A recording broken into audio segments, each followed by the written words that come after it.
ਅੱਗੇ ਦੇਖਦੇ ਹਾਂ। ਅਗਲੇ ਜਿਹੜੇ ਹੈਗੇ ਆ ਕੁਐਸਚਨ ਇੱਕ ਥਿਊਰਮ ਆ ਕਾਫੀ ਵੱਡੀ ਆ। ਥਿਊਰਮ 1.2.5 ਥਿਊਰਮ 1.2.5 ਪ੍ਰੂਵ ਦੈਟ ਇਹ ਕਹਿੰਦਾ prove that any semi group. ਦੇਖੋ ਪਿਛਲੀ ਥਿਊਰਮ ਆ ਜਿਹੜੀ ਉਹ ਵੀ ਸੈਮੀ ਗਰੁੱਪ ਨਾਲ ਰਿਲੇਟਡ ਸੀ। ਇਹ ਥਿਊਰਮ ਆ ਜਿਹੜੀ ਇਹ ਵੀ ਸੈਮੀ ਗਰੁੱਪ ਨਾਲ ਰਿਲੇਟਡ ਆ। ਇਜ਼ ਅ ਗਰੁੱਪ ਇਹ ਵੀ ਕਹਿੰਦਾ ਗਰੁੱਪ ਬਣ ਜੂਗਾ ਸੈਮੀ ਗਰੁੱਪ। ਉਹੀ ਗੱਲ ਆ ਗਈ ਨਾ, ਸੈਮੀ ਗਰੁੱਪ ਮਤਲਬ ਪਹਿਲੀਆਂ ਦੋ ਪ੍ਰੋਪਰਟੀਆਂ, ਗਰੁੱਪ ਮਤਲਬ ਚਾਰ ਪ੍ਰੋਪਰਟੀਆਂ, ਪਹਿਲੀਆਂ ਦੋ ਨੂੰ ਛੱਡ ਕੇ ਆਪਾਂ ਬਾਕੀ ਦੋ ਪ੍ਰੂਵ ਕਰਨੀਆਂ। ਸੋ ਸੈਮੀ ਗਰੁੱਪ ਤਾਂ ਦੇਤਾ ਇਹਨਾਂ ਨੇ। ਉਹ ਕਹਿੰਦਾ ਗਰੁੱਪ ਹੁੰਦਾ if and only if both cancellation laws hold. ਕਹਿੰਦਾ ਜੇ ਦੋਵੇਂ ਕੈਂਸਲੇਸ਼ਨ ਲਾ ਹੋਣ, ਹੋਲਡ ਹੋ ਜਾਣ, ਦੈਨ ਸੈਮੀ ਗਰੁੱਪ ਵੀ ਜਿਹੜਾ ਗਰੁੱਪ ਬਣ ਜਾਂਦਾ। ਅਤੇ ਇਫ ਐਂਡ ਓਨਲੀ ਇਫ ਹੈ ਸੈਮੀ ਗਰੁੱਪ ਨਹੀਂ। ਇਸ ਥਿਊਰਮ 'ਚ ਥੋੜ੍ਹਾ ਜਿਹਾ ਫਰਕ ਹੈ, ਇਸੇ ਲਈ ਮੈਂ ਸਪੇਸ ਛੱਡਿਆ। ਇਹਦੇ 'ਚ ਕਿਹਾ ਹੋਇਆ ਫਾਈਨਾਈਟ ਸੈਮੀ ਗਰੁੱਪ। ਹੁਣ ਜਿਹੜੀ ਪਿਛਲੀ ਥਿਊਰਮ ਸੀਗੀ ਉਹਦੇ 'ਚ ਫਾਈਨਾਈਟ ਵਰਡ ਨਹੀਂ ਲਾਇਆ ਸੀਗਾ ਉਹਨਾਂ ਨੇ। ਇੱਥੇ ਜਿਹੜਾ ਸੈਮੀ ਗਰੁੱਪ ਆ ਉਹ ਫਾਈਨਾਈਟ ਹੋਣਾ ਚਾਹੀਦਾ। ਇਹਦਾ ਮਤਲਬ ਕੀ ਆ, ਜੇ ਉਹ ਇਨਫਾਈਨਾਈਟ ਹੋਵੇ ਦੈਨ ਇਹ ਥਿਊਰਮ ਆਪਾਂ ਨਹੀਂ ਅਪਲਾਈ ਕਰ ਸਕਦੇ। ਠੀਕ ਹੈ ਜੀ। ਜਿਹੜੀ ਪਿਛਲੀ ਥਿਊਰਮ ਸੀ ਉਹ ਸੈਮੀ ਗਰੁੱਪ 'ਤੇ ਸੀ। ਕੋਈ ਵੀ ਸੈਮੀ ਗਰੁੱਪ ਆ ਜੇ ਆਪਾਂ ਉਹ ਥਿਊਰਮ ਅਪਲਾਈ ਕਰ ਸਕਦੇ ਹਾਂ। ਠੀਕ ਹੈ ਜੀ, ਪਰ ਇਹ ਨਹੀਂ। ਸੋ ਆਪਾਂ ਇੱਥੇ ਸਿੱਧੀ ਜੀ ਗੱਲ ਆ, ਇੱਥੇ ਇਹਦਾ ਮਤਲਬ ਕੀ ਆ ਕਿ ਜੇ ਦੋਵੇਂ ਕੈਂਸਲੇਸ਼ਨ ਲਾ ਹੋਲਡ ਹੋ ਜਾਂਦੇ ਆ ਤਾਂ ਸੈਮੀ ਗਰੁੱਪ ਦੀਆਂ ਪਹਿਲੀਆਂ ਦੋ ਪ੍ਰੋਪਰਟੀਆਂ ਤਾਂ ਹੋਲਡ ਹੁੰਦੀਆਂ ਹੀ ਹੁੰਦੀਆਂ ਸੀਗੀਆਂ ਕਿਉਂਕਿ ਸੈਮੀ ਗਰੁੱਪ ਸੀ। ਬਾਕੀ ਦੀਆਂ ਦੋ ਆਈਡੈਂਟਿਟੀ ਅਤੇ ਇਨਵਰਸ ਵਾਲੀ ਪ੍ਰੋਪਰਟੀ ਵੀ ਹੋਲਡ ਹੋਣ ਲੱਗ ਜਾਂਦੀ ਆ। ਸੋ ਆਹ ਜਿਹੜੀ ਚੀਜ਼ ਆ ਆਪਾਂ ਅਸਲ 'ਚ ਪ੍ਰੂਵ ਕਰਨੀ ਆ ਕਿ ਆਈਡੈਂਟਿਟੀ ਅਤੇ ਇਨਵਰਸ ਵਾਲੀ ਪ੍ਰੋਪਰਟੀ ਹੋਲਡ ਹੋਊਗੀ ਜੇ ਕੈਂਸਲੇਸ਼ਨ ਲਾ ਹੋਲਡ ਹੋਊਗਾ। ਕੈਂਸਲੇਸ਼ਨ ਲਾ ਹੋਲਡ ਹੋਊਗਾ ਤਾਂ ਆਈਡੈਂਟਿਟੀ ਅਤੇ ਇਨਵਰਸ ਵਾਲੀ ਪ੍ਰੋਪਰਟੀ ਹੋਲਡ ਹੋਊਗੀ। ਕਿਉਂਕਿ ਸੈਮੀ ਗਰੁੱਪ ਆ ਜਿਹੜੀਆਂ ਪਹਿਲੀਆਂ ਦੋ ਪ੍ਰੋਪਰਟੀਆਂ ਤਾਂ ਉਹਦੇ 'ਚ ਆ ਹੀ ਜਾਂਦੀਆਂ। ਇਹਦਾ ਮਤਲਬ ਗਰੁੱਪ ਹੋਣ ਲਈ ਬਾਕੀ ਦੋ ਪ੍ਰੋਪਰਟੀਆਂ ਰਹਿੰਦੀਆਂ ਸੀ। ਇਹਦਾ ਮਤਲਬ ਆਪਾਂ ਪ੍ਰੂਵ ਕੀ ਕਰਨਾ ਕਿ ਬਾਕੀ ਦੋ ਪ੍ਰੋਪਰਟੀਆਂ ਉਦੋਂ ਟਰੂ ਹੁੰਦੀਆਂ ਜਦੋਂ ਕੈਂਸਲੇਸ਼ਨ ਲਾ ਹੋਲਡ ਹੋ ਜੇ, ਅਤੇ ਜਦੋਂ ਕੈਂਸਲੇਸ਼ਨ ਲਾ ਹੋਲਡ ਹੋ ਜੇ ਬਾਕੀ ਦੀਆਂ ਪ੍ਰੋਪਰਟੀਆਂ ਦੋਵੇਂ ਪ੍ਰੋਪਰਟੀਆਂ ਟਰੂ ਹੋ ਜਾਂਦੀਆਂ। ਪਹਿਲੀਆਂ ਦੋ ਪ੍ਰੋਪਰਟੀਆਂ ਵੱਲ ਝਾਕਣਾ ਨਹੀਂ ਕਿਉਂਕਿ ਉਹ ਸੈਮੀ ਗਰੁੱਪ ਆ। ਠੀਕ ਆ। ਸੋ ਇੱਥੇ ਫਾਈਨਾਈਟ ਵਰਡ ਆ ਜਿਹੜਾ ਇਹਦੇ 'ਤੇ ਬਹੁਤ ਧਿਆਨ ਦੇਣਾ ਆਪਾਂ। ਚਲੋ ਇੱਥੇ ਆਪਾਂ ਨੂੰ ਕੀ ਦਿੱਤਾ ਹੋਇਆ ਕਿ light G be any semi group, let G be any semi group ਆਪਾਂ ਮੰਨ ਲਿਆ। ਅੱਛਾ ਫਾਈਨਾਈਟ ਸੈਮੀ ਗਰੁੱਪ ਮੰਨਣਾ ਚਾਹੀਦਾ ਸੀ।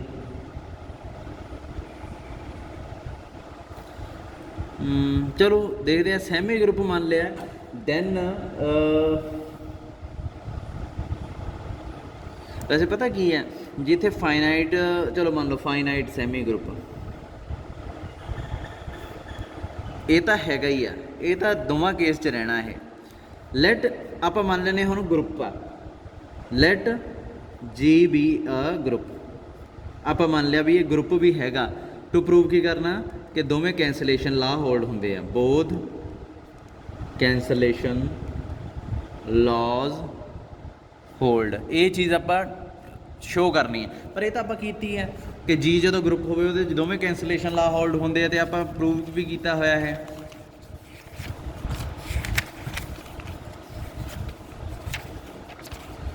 ਪ੍ਰੋਪਰਟੀਆਂ ਸੀਗੀਆਂ ਆਈ ਥਿੰਕ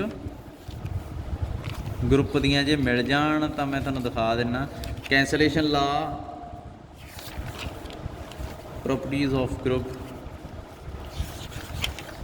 ਆ ਪਿਆ, ਕੈਂਸਲੇਸ਼ਨ ਲਾ ਹੋਲਡ ਇਨ ਅ ਗਰੁੱਪ। ਸੋ ਇੱਥੇ ਸਾਰਾ ਤੁਸੀਂ ਇਹ ਪੂਰੀ ਦੀ ਪੂਰੀ ਪ੍ਰੋਪਰਟੀ ਇੱਥੋਂ ਤੱਕ ਸ਼ੋ ਕਰ ਦੇਣੀ ਹੈ ਇਦੂਗਾ। ਠੀਕ ਹੈ। ਸੋ ਪ੍ਰੋਪਰਟੀ ਉਹੀ ਆ ਜਾਊਗੀ ਜਿਹੜੀ ਆਪਾਂ ਪਹਿਲਾਂ ਕੀਤੀ ਆ। ਪ੍ਰੋਪਰਟੀ ਇੱਥੇ ਲਿਖਿਆ ਹੋਇਆ 1.2 ਦਾ ਥਰਡ ਪਾਰਟ ਦੇਖ ਲਿਓ ਇੱਕ ਵਾਰੀ, ਮੈਂ ਤੁਹਾਨੂੰ ਦਿਖਾਤੀ ਹੈ ਕਿਹੜੀ ਆ। ਉਹਦਾ ਪ੍ਰੂਫ ਕਰ ਦਿਓ ਇੱਥੇ। That's it. ਕਨਵਰਸ ਪਾਰਟ 'ਤੇ ਚੱਲ ਗਏ। ਉਹਦੇ 'ਚ ਮੰਨਣਾ ਪੈਣਾ ਜੀ। ਫਿਰ ਲੈਟ ਜੀ ਵੀ ਐਨੀ ਫਾਈਨਾਈਟ ਸੈਮੀ ਗਰੁੱਪ ਤਾਂ ਇਸ ਕੇਸ 'ਚ ਵੀ ਰਹਿਣਾ। ਫਾਈਨਾਈਟ ਸੈਮੀ ਗਰੁੱਪ ਤਾਂ ਉਹਨੇ ਹਮੇਸ਼ਾ ਹੀ ਰਹਿਣਾ। ਐਂਡ ਹੁਣ ਮੰਨ ਲੈਂਦੇ ਹਾਂ ਵੀ ਦੋਵੇਂ ਕੈਂਸਲੇਸ਼ਨ ਲਾ ਹੋਲਡ ਹੁੰਦੇ ਆ। And both cancellation laws hold in G, ਇਹ ਵੀ ਮੰਨ ਲਿਆ। ਟੂ ਪ੍ਰੂਵ ਕਰਨਾ G is a group show ਕਰਨ ਵਾਸਤੇ ਆਪਾਂ ਨੂੰ ਕੀ ਕਰਨਾ ਪਊ, 4 ਪ੍ਰੋਪਰਟੀਆਂ ਪ੍ਰੂਵ ਕਰਨੀਆਂ ਪੈਣਗੀਆਂ, ਕਿਉਂਕਿ ਮੈਨੂੰ ਪਤਾ ਪਹਿਲੀਆਂ 2 ਤਾਂ ਸੈਮੀ ਗਰੁੱਪ ਹੋਣ ਕਰਕੇ ਹੋ ਚੁੱਕੀਆਂ। ਹੁਣ ਆਪਾਂ ਕੀ ਲੱਭ ਕੇ ਦਿਖਾਉਣੀ ਆ, ਆਈਡੈਂਟਿਟੀ ਤੇ inverse. We have to prove for this ਪਾ ਦਿੰਦੇ ਨਾ, ਫॉर ਦਿਸ, ਇਸ ਲਈ we have to prove identity element and inverse for every element, for every element exists in G। Identity element ਵੀ ਐਗਜ਼ਿਸਟ ਕਰਦਾ ਤੇ ਇਨਵਰਸ ਵੀ, ਇਹ ਆਪਾਂ ਲੱਭ ਕੇ ਦਿਖਾਉਣਾ। ਹੁਣ ਆਈਡੈਂਟਿਟੀ ਤੇ ਫੋਕਸ ਕਰੀਏ। ਪਹਿਲਾਂ ਆਈਡੈਂਟਿਟੀ ਕਿਵੇਂ ਲੱਭੀਏ, ਲੈਟ ਇੱਕ ਚੀਜ਼ ਯਾਦ ਰੱਖਿਓ, ਆਈਡੈਂਟਿਟੀ ਹੀ ਪਹਿਲਾਂ ਲੱਭੀ ਜਾਂਦੀ ਹੁੰਦੀ ਹੈ ਇਨਵਰਸ ਤੋਂ, ਸਮਝ ਲੱਗੀ। ਸਭ ਤੋਂ ਪਹਿਲਾਂ ਕਲੋਜ਼ਰ ਪ੍ਰੋਪਰਟੀ ਹੀ ਚੈੱਕ ਕਰਨੀ ਹੁੰਦੀ ਹੈ, ਉਸ ਤੋਂ ਬਾਅਦ ਐਸੋਸੀਏਟਿਵ ਪ੍ਰੋਪਰਟੀ ਹੀ ਚੈੱਕ ਕਰਨੀ ਹੁੰਦੀ ਹੈ, ਫਿਰ ਆਈਡੈਂਟਿਟੀ ਤੇ ਦੈਨ ਇਨਵਰਸ ਦੀ ਵਾਰੀ ਆਉਂਦੀ ਹੈ। ਜੇ ਕਿਸੇ ਦੇ ਦਿਮਾਗ 'ਚ ਵੀ ਸਰ ਪਹਿਲਾਂ ਇਨਵਰਸ ਲੱਭ ਦਿਓ, ਤੇ ਇਨਵਰਸ ਦਾ ਕਿਵੇਂ ਲੱਭ ਦੋਗੇ ਇਨਵਰਸ? ਤੁਸੀਂ ਇਨਵਰਸ ਚੈੱਕ ਕਿਵੇਂ ਕਰੋਗੇ? 2 ਦਾ ਇਨਵਰਸ 1/2 ਹੈ ਜੇ ਮੈਂ ਕਹਿਣਾ, ਤੇ ਚੈੱਕ ਕਿਵੇਂ ਕਰੋਗੇ ਤੁਸੀਂ? 2 ਤੇ 1/2 ਨਾਲ ਪ੍ਰੋਡਕਟ ਕਰਕੇ 1 ਬਣਦਾ। 1 ਕੀ ਹੈ? ਆਈਡੈਂਟਿਟੀ। ਤੁਹਾਨੂੰ ਪਤਾ ਸੀ ਨਾ ਵੀ 1 ਆਈਡੈਂਟਿਟੀ ਹੈ। ਜੇ ਮੰਨ ਲਓ ਇੱਥੇ x ਮੰਨ ਲਓ ਆਈਡੈਂਟਿਟੀ ਹੁੰਦੀ 4, ਕੋਈ ਐਸੀ ਕੰਪੋਜੀਸ਼ਨ ਹੁੰਦੀ ਕਿ ਆਈਡੈਂਟਿਟੀ 4 ਆ, ਤੇ ਇਹ 4 ਦੇ ਬਰਾਬਰ ਤਾਂ ਨਹੀਂ ਬਣਦਾ। ਕੋਈ ਗਰੁੱਪ ਹੁੰਦਾ ਜਿਹਦੇ 'ਚ ਆਈਡੈਂਟਿਟੀ ਜ਼ਰੂਰੀ ਥੋੜ੍ਹੀ ਹਮੇਸ਼ਾ ਹੀ 1 ਆਊਗੀ। ਤੁਹਾਨੂੰ ਆਈਡੈਂਟਿਟੀ ਪਹਿਲਾਂ ਪਤਾ ਹੋਵੇ ਫਿਰ ਤੁਸੀਂ ਇਨਵਰਸ ਲਿਖਦੇ ਹੋ। A ਦਾ ਇਨਵਰਸ B ਆ, ਤੁਸੀਂ ਕੀ ਕਰਦੇ ਹੋ, A ਤੇ B ਨੂੰ ਪ੍ਰੋਡਕਟ ਕਰਕੇ ਦੇਖਦੇ ਹੋ ਕੀ ਆਈਡੈਂਟਿਟੀ ਬਣ ਗਈ। ਇਹ ਤੁਹਾਨੂੰ ਪਹਿਲਾਂ ਪਤਾ ਹੋਊਗੀ, ਫੇਰ ਹੀ ਚੈੱਕ ਕਰੋਗੇ, ਹੈ ਨਾ। ਸੋ ਲੈਟ G ਹੈ ਜਿਹੜਾ ਨਾ, ਸਭ ਤੋਂ ਪਹਿਲਾਂ ਇਹ ਕਿਉਂਕਿ ਇਹ ਫਾਈਨਾਈਟ ਆ, ਇਹਦੇ 'ਚ ਕੁਛ ਐਲੀਮੈਂਟਸ ਹੋਣਗੇ। ਸੋ ਮੈਂ ਮੰਨ ਲਿਆ N B ਕੀ ਹੈ, ਡਿਫਰੈਂਟ ਅਲੱਗ-ਅਲੱਗ ਐਲੀਮੈਂਟਸ ਆ, ਇਹ ਡਿਫਰੈਂਟ ਐਲੀਮੈਂਟਸ ਆਫ G, ਇਹ ਅਲੱਗ-ਅਲੱਗ ਐਲੀਮੈਂਟਸ ਆ G ਦੇ। ਫਿਰ ਇਹਦਾ ਮਤਲਬ ਆਰਡਰ ਆਫ G ਕਿੰਨਾ ਹੋ ਗਿਆ? ਆਰਡਰ ਆਫ G ਕੀ ਹੁੰਦਾ? ਗਰੁੱਪ ਦੇ ਐਲੀਮੈਂਟਸ ਦੀ ਗਿਣਤੀ। ਇਹਨੂੰ ਤੁਸੀਂ ਐਂ ਵੀ ਲਿਖ ਸਕਦੇ ਹੋ, ਕਿੰਨਾ ਬਣ ਗਿਆ? N ਐਲੀਮੈਂਟਸ ਆ, ਇਹਦੇ 'ਚ ਗਿਣ ਕੇ ਦੇਖ ਲਓ ਕਿੰਨੇ ਆ N ਐਲੀਮੈਂਟਸ, ਸਾਰੇ ਡਿਸਟਿੰਕਟ ਆ। ਹੁਣ for each A belongs to G ਇੱਕ ਐਲੀਮੈਂਟ ਲੈ ਲਿਆ, ਤਾਂ ਇੱਕ ਸੈੱਟ ਕੰਸੀਡਰ ਕਰੋ। Consider a set A1A, A2A, ANA। ਇਹ ਸੈੱਟ ਕੰਸੀਡਰ ਕਰ ਲਿਆ ਤੁਸੀਂ।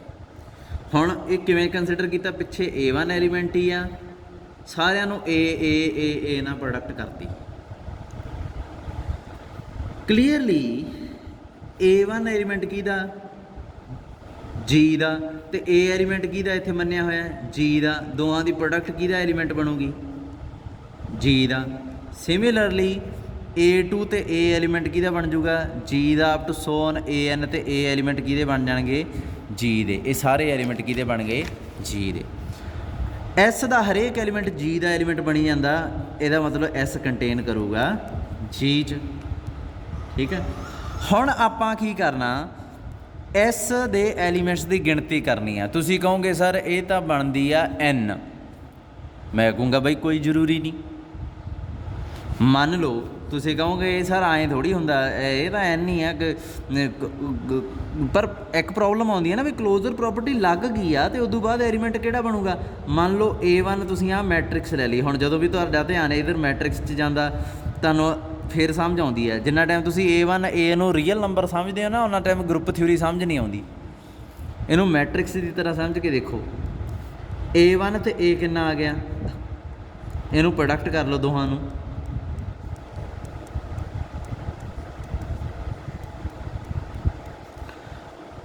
ਆਹ ਐਲੀਮੈਂਟ ਬਣ ਗਿਆ A1 A। ਅਤੇ ਹੁਣ ਜੇ ਮੈਂ A2 ਲਵਾਂ,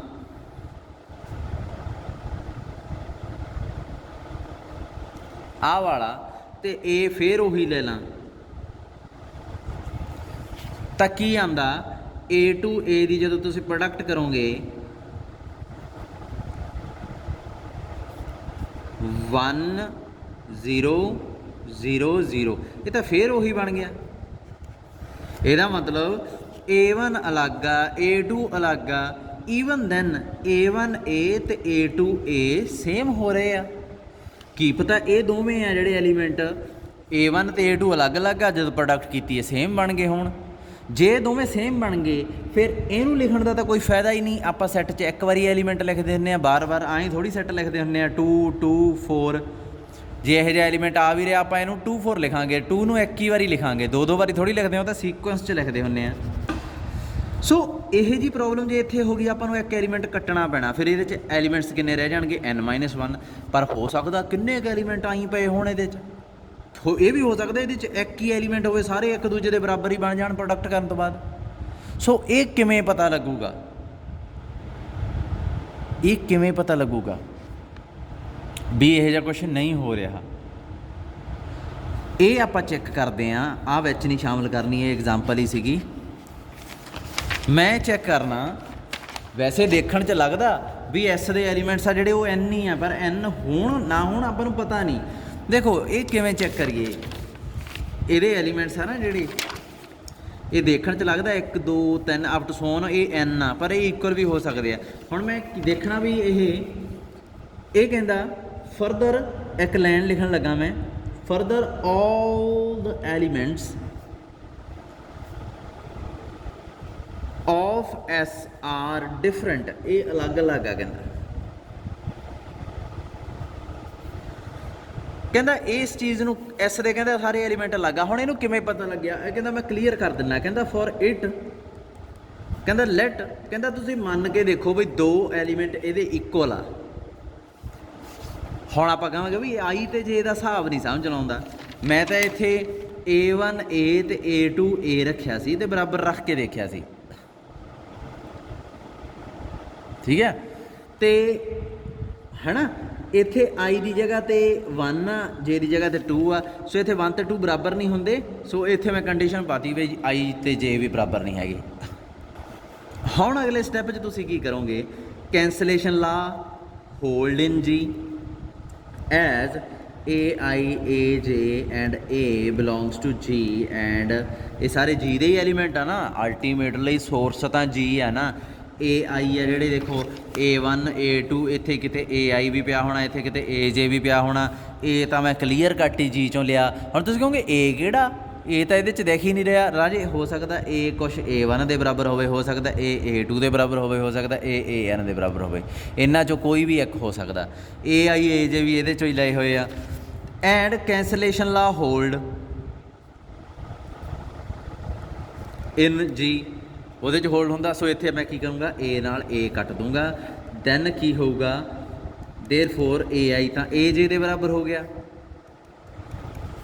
ਇਹਦਾ ਮਤਲਬ ਕੀ ਆ ਕਿ ਜਦੋਂ A ਨਾਲ A ਕੱਟਤਾ ਤਾਂ A1 ਤੇ A2 ਦੇ ਬਰਾਬਰ ਹੋ ਗਿਆ। ਉਹ ਹੋ ਨਹੀਂ ਸਕਦੇ। ਕਿਉਂ ਨਹੀਂ ਹੋ ਸਕਦੇ? ਮੈਂ ਇੱਥੇ ਲਿਖ ਕੇ ਆਇਆ ਵੀ ਡਿਫਰੈਂਟ ਐਲੀਮੈਂਟ, ਇਹ ਸਾਰੇ ਡਿਫਰੈਂਟ ਆ, ਬਰਾਬਰ ਹੋ ਹੀ ਨਹੀਂ ਸਕਦੇ। ਸੋ ਇਹਦਾ ਮਤਲਬ ਕੀ ਆ? ਫਿਰ ਇਹ ਵੀ ਬਰਾਬਰ ਨਹੀਂ ਹੋ ਸਕਦੇ, ਕਿਉਂਕਿ ਜਦੋਂ ਇਹ ਬਰਾਬਰ ਹੁੰਦੇ ਤਾਂ ਇਹ ਬਰਾਬਰ ਹੋ ਜਾਂਦੇ ਆ। ਦੇਅਰਫੋਰ AI not equal to AJA, I not equal to J। ਜਦੋਂ I ਤੇ J ਇੱਕ ਦੂਜੇ ਦੇ ਬਰਾਬਰ ਨਹੀਂ ਹੁੰਦੇ ਤਾਂ ਇਹ ਵੀ ਨਹੀਂ ਬਰਾਬਰ ਹੋ ਸਕਦੇ। ਅੱਛਾ, ਜੇ I ਤੇ J ਬਰਾਬਰ ਹੋਣ ਹੈ, ਦੇਖੋ AI ਆ, ਇੱਥੇ I ਤੇ J ਬਰਾਬਰ ਹੋਣ ਦੀ ਜਗ੍ਹਾ I ਦੀ ਜਗ੍ਹਾ ਮੈਂ J ਰੱਖ ਸਕਦਾ ਕਿਉਂਕਿ I ਤੇ J ਬਰਾਬਰ ਆ। A ਤੇ A ਨਾਲ ਪ੍ਰੋਡਕਟ ਕਰ ਦਾਂਗੇ, ਕਿਉਂਕਿ I ਤੇ J ਬਰਾਬਰ ਆ। ਦੈਨ ਇਹ ਐਲੀਮੈਂਟ ਤਾਂ ਬਰਾਬਰ ਹੋਣਗੇ। ਇਹ ਠੀਕ ਉਸੇ ਤਰ੍ਹਾਂ ਦੀ ਗੱਲ ਹੋ ਗਈ। A1A ਆ ਜਿਹੜਾ, ਉਹ A1A ਦੇ ਤਾਂ ਬਰਾਬਰ ਹੋਣਾ ਹੀ ਆ। I ਦੀ ਜਗ੍ਹਾ ਵੀ 1 ਆ, J ਦੀ ਜਗ੍ਹਾ 'ਤੇ ਵੀ 1 ਆ। I ਤੇ J ਹੋ ਗਏ 1 ਬਰਾਬਰ। ਉਦੋਂ ਤਾਂ ਇਹਨੇ ਬਰਾਬਰ ਹੋਣਾ ਹੀ ਆ, ਪਰ ਗੱਲ ਉਦੋਂ ਕਰਨੀ ਆਪਾਂ ਜਦੋਂ ਡਿਸਟਿੰਕਟ ਆ। ਸੋ ਇਹਦਾ ਮਤਲਬ A1A A2A ਦੇ ਬਰਾਬਰ ਨਹੀਂ ਹੈ, A2A ANA ਦੇ ਬਰਾਬਰ ਨਹੀਂ ਹੈ। ਇਹ ਐਲੀਮੈਂਟ ਕੋਈ ਵੀ ਇੱਕ ਦੂਜੇ ਦੇ ਬਰਾਬਰ ਨਹੀਂ ਆਉਂਦਾ, ਸਾਰੇ ਅਲੱਗ-ਅਲੱਗ ਬਣਦੇ ਆ। ਸੋ ਇਹਦਾ ਮਤਲਬ ਕੀ ਆ?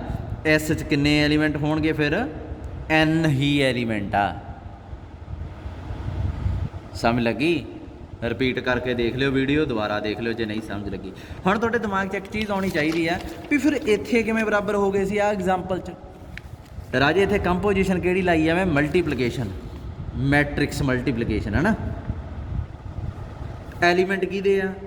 M2 2x2 ਮੈਟ੍ਰਿਕਸ ਆ ਓਵਰ ਰੀਅਲ।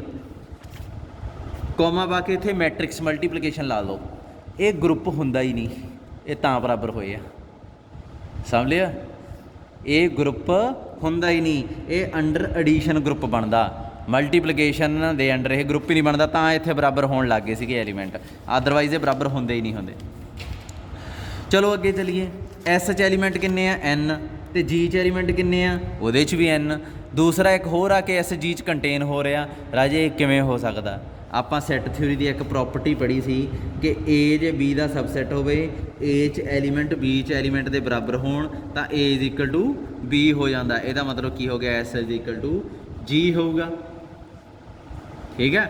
ਸੋ ਇਹਦਾ ਮਤਲਬ ਕੀ ਆ ਕਿ ਐਸ ਜੀ ਦੇ ਬਰਾਬਰ ਆ ਗਿਆ, ਇਹਦਾ ਮਤਲਬ ਜੀ ਕਿਹੋ ਜਿਹਾ ਬਣ ਗਿਆ? ਐਸ। ਐਸ ਕਿਹੋ ਜਿਹਾ? A1 A, A2 A, AN A। ਇਹਦਾ ਮਤਲਬ ਮੈਂ ਜੀ ਨੂੰ ਕਿਹੜੇ ਸੈੱਟ ਦੇ ਬਰਾਬਰ ਸ਼ੋਅ ਕਰਤਾ? ਇਸ ਸੈੱਟ ਦੇ ਬਰਾਬਰ ਸ਼ੋਅ ਕਰਤਾ। ਹੁਣ ਐਸ ਨੂੰ ਭਾਵੇਂ ਭੁੱਲ ਜਾਓ, ਮੈਂ ਇਹੀ ਸ਼ੋਅ ਕਰਨਾ ਸੀ ਵੀ ਜੀ ਆ ਜਿਹੜਾ ਨਾ ਉਹ ਇਸ ਸੈੱਟ ਦੇ ਬਰਾਬਰ ਆ। ਜਿਹੜਾ ਉੱਪਰ ਜੀ ਲਿਖਿਆ ਸੀ ਉਹ ਅਤੇ ਇਹ ਬਰਾਬਰ ਆ। ਹੁਣ ਕਈ ਬੱਚੇ ਪਤਾ ਕੀ ਕਰਨਗੇ? ਕਈ ਬੱਚੇ ਇੱਥੇ ਐਕਸਪੈਰੀਮੈਂਟ ਜਿਹਾ ਕਰਨਗੇ, ਜਿਵੇਂ ਨੋਟ ਕਰਕੇ ਇੱਥੇ ਦਿਖਾਉਣਾ ਮੈਂ ਬਾਕਸ 'ਚ। ਉਹ ਕਹਿਣਗੇ ਵੀ ਅਸਲ 'ਚ ਤਾਂ ਜੀ ਇਹਦੇ ਬਰਾਬਰ ਸੀ, A1 A2 up to so on AN ਦੇ, ਹੁਣ ਇਹਦੇ ਬਰਾਬਰ ਹੋ ਗਿਆ। ਇਹਦਾ ਮਤਲਬ ਆਹ ਐਲੀਮੈਂਟ ਇਹਦੇ ਬਰਾਬਰ ਆ, ਆਹ ਐਲੀਮੈਂਟ ਇਹਦੇ ਬਰਾਬਰ ਆ। ਨਹੀਂ ਹੋ ਸਕਦਾ ਆਹ ਐਲੀਮੈਂਟ ਇਹਦੇ ਬਰਾਬਰ ਹੋਵੇ, ਅਤੇ ਹੋ ਸਕਦਾ ਆਹ ਐਲੀਮੈਂਟ ਇਹਦੇ ਬਰਾਬਰ ਹੋਵੇ, ਆਹ ਇਹਦੇ ਬਰਾਬਰ ਹੋ ਵੀ ਸਕਦਾ, ਹੋ ਸਕਦਾ ਇਹ ਕਿਸੇ ਹੋਰ ਦੇ ਬਰਾਬਰ ਹੋਵੇ। ਇੱਕ ਸੈੱਟ ਆ, ਮੰਨ ਲਓ 1 2 3 3 2 1, ਇਹ ਦੋਵੇਂ ਸੈੱਟ ਇਕੁਅਲ ਆ। ਇਹ ਰਾਜੇ 100% ਦੋਵੇਂ ਇਕੁਅਲ ਆ। 3 ਇਹਦੇ 'ਚ ਹੈਗਾ, ਇਹਦੇ 'ਚ ਵੀ ਹੈਗਾ, ਇਹਦੇ 'ਚ ਹੈਗਾ, ਇਹਦੇ 'ਚ ਵੀ ਹੈਗਾ, ਇਹਦੇ 'ਚ ਹੈਗਾ, ਇਹਦੇ 'ਚ ਵੀ ਹੈਗਾ। ਆਪਾਂ ਕਿਹੜਾ ਕਿਹਾ ਪੋਜੀਸ਼ਨ ਮੈਟਰ ਕਰਦੀ ਹੈ ਸੈੱਟ 'ਚ। ਸੋ ਜੀ ਇੱਕ ਸੈੱਟ ਬਣ ਗਿਆ ਆਪਣੇ ਕੋਲੇ, ਜਿਹਦੇ 'ਚ ਐਲੀਮੈਂਟ ਕਿਹੜੇ ਆ? A1 A, A2 A, AN A, ਇਸ ਤਰ੍ਹਾਂ ਦੇ ਐਲੀਮੈਂਟਸ ਰੱਖੇ ਹੋਏ ਆ। ਹੁਣ ਤੁਸੀਂ ਕੀ ਕਰਨਾ? For each A B belongs to G, B ਆ ਜਿਹੜਾ 100% G ਨੂੰ ਬਿਲੋਂਗ ਕਰਦਾ, ਪਰ B ਆ ਜਿਹੜਾ ਫਿਰ G ਨੂੰ ਬਿਲੋਂਗ ਕਰਦਾ, ਤਾਂ G 'ਚ ਤਾਂ ਐਲੀਮੈਂਟ ਕਿਹੋ ਜਿਹੇ ਆ? A1 A, A2 A, AN A। ਦੇਖੋ A ਆ ਨਾ ਜਿਹੜਾ, ਇਹ ਆਪਾਂ ਸ਼ੁਰੂ 'ਚ ਲਿਖਿਆ ਸੀ ਵੀ ਇਹ ਕਿਹਨੂੰ ਬਿਲੋਂਗ ਕਰਦਾ।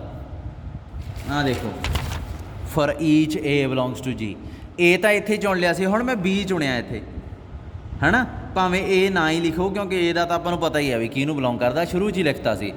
ਕੋਈ ਵੀ B ਜਿਹੜਾ G 'ਚੋਂ ਚੱਕੋਗੇ ਉਹ ਕਿਹੋ ਜਿਹਾ ਹੋਊਗਾ? ਉਹ ਜਾਂ ਇਹੋ ਜਿਹਾ ਹੋਊਗਾ, ਜਾਂ ਇਹੋ ਜਿਹਾ ਹੋਊਗਾ, ਜਾਂ ਇਹੋ ਜਿਹਾ ਹੋਊਗਾ। ਸੋ B ਮੈਂ ਮੰਨ ਲਿਆ ਨਾ, ਕਿਸੇ ਨਾ ਕਿਸੇ ਇੱਥੇ ਕੋਈ ਐਲੀਮੈਂਟ ਪਿਆ, ਮੰਨ ਲਓ A L A, B ਉਹਦੇ ਵਰਗਾ ਹੈ, ਤਾਂ ਇਹਨਾਂ ਵਰਗਾ ਹੀ ਆ ਨਾ। ਇਹਦੇ 'ਚ ਤਾਂ ਕੈਟਾਗਰੀ ਹੋਈ ਇਹ ਪਈ ਆ G 'ਚ, ਹੁਣ ਇਹਦਾ ਮਤਲਬ B ਵੀ ਇਹਨਾਂ 'ਚੋਂ ਕਿਸੇ ਇੱਕ ਵਰਗਾ। ਸੋ ਇਹ ਮੈਂ ਮੰਨ ਲਿਆ। ਠੀਕ ਹੈ। ਹੁਣ ਇੱਕ ਚੀਜ਼ ਦੇਖੋ ਇੱਥੇ ਕੀ ਆਇਆ? ਦੇਅਰਫੋਰ AL ਦੀ ਜਗ੍ਹਾ 'ਤੇ ਜੇ ਮੈਂ Y ਰੱਖਦਾ, ਹਾਂ, AL is solution of BYA। A ਦੀ ਜਗ੍ਹਾ 'ਤੇ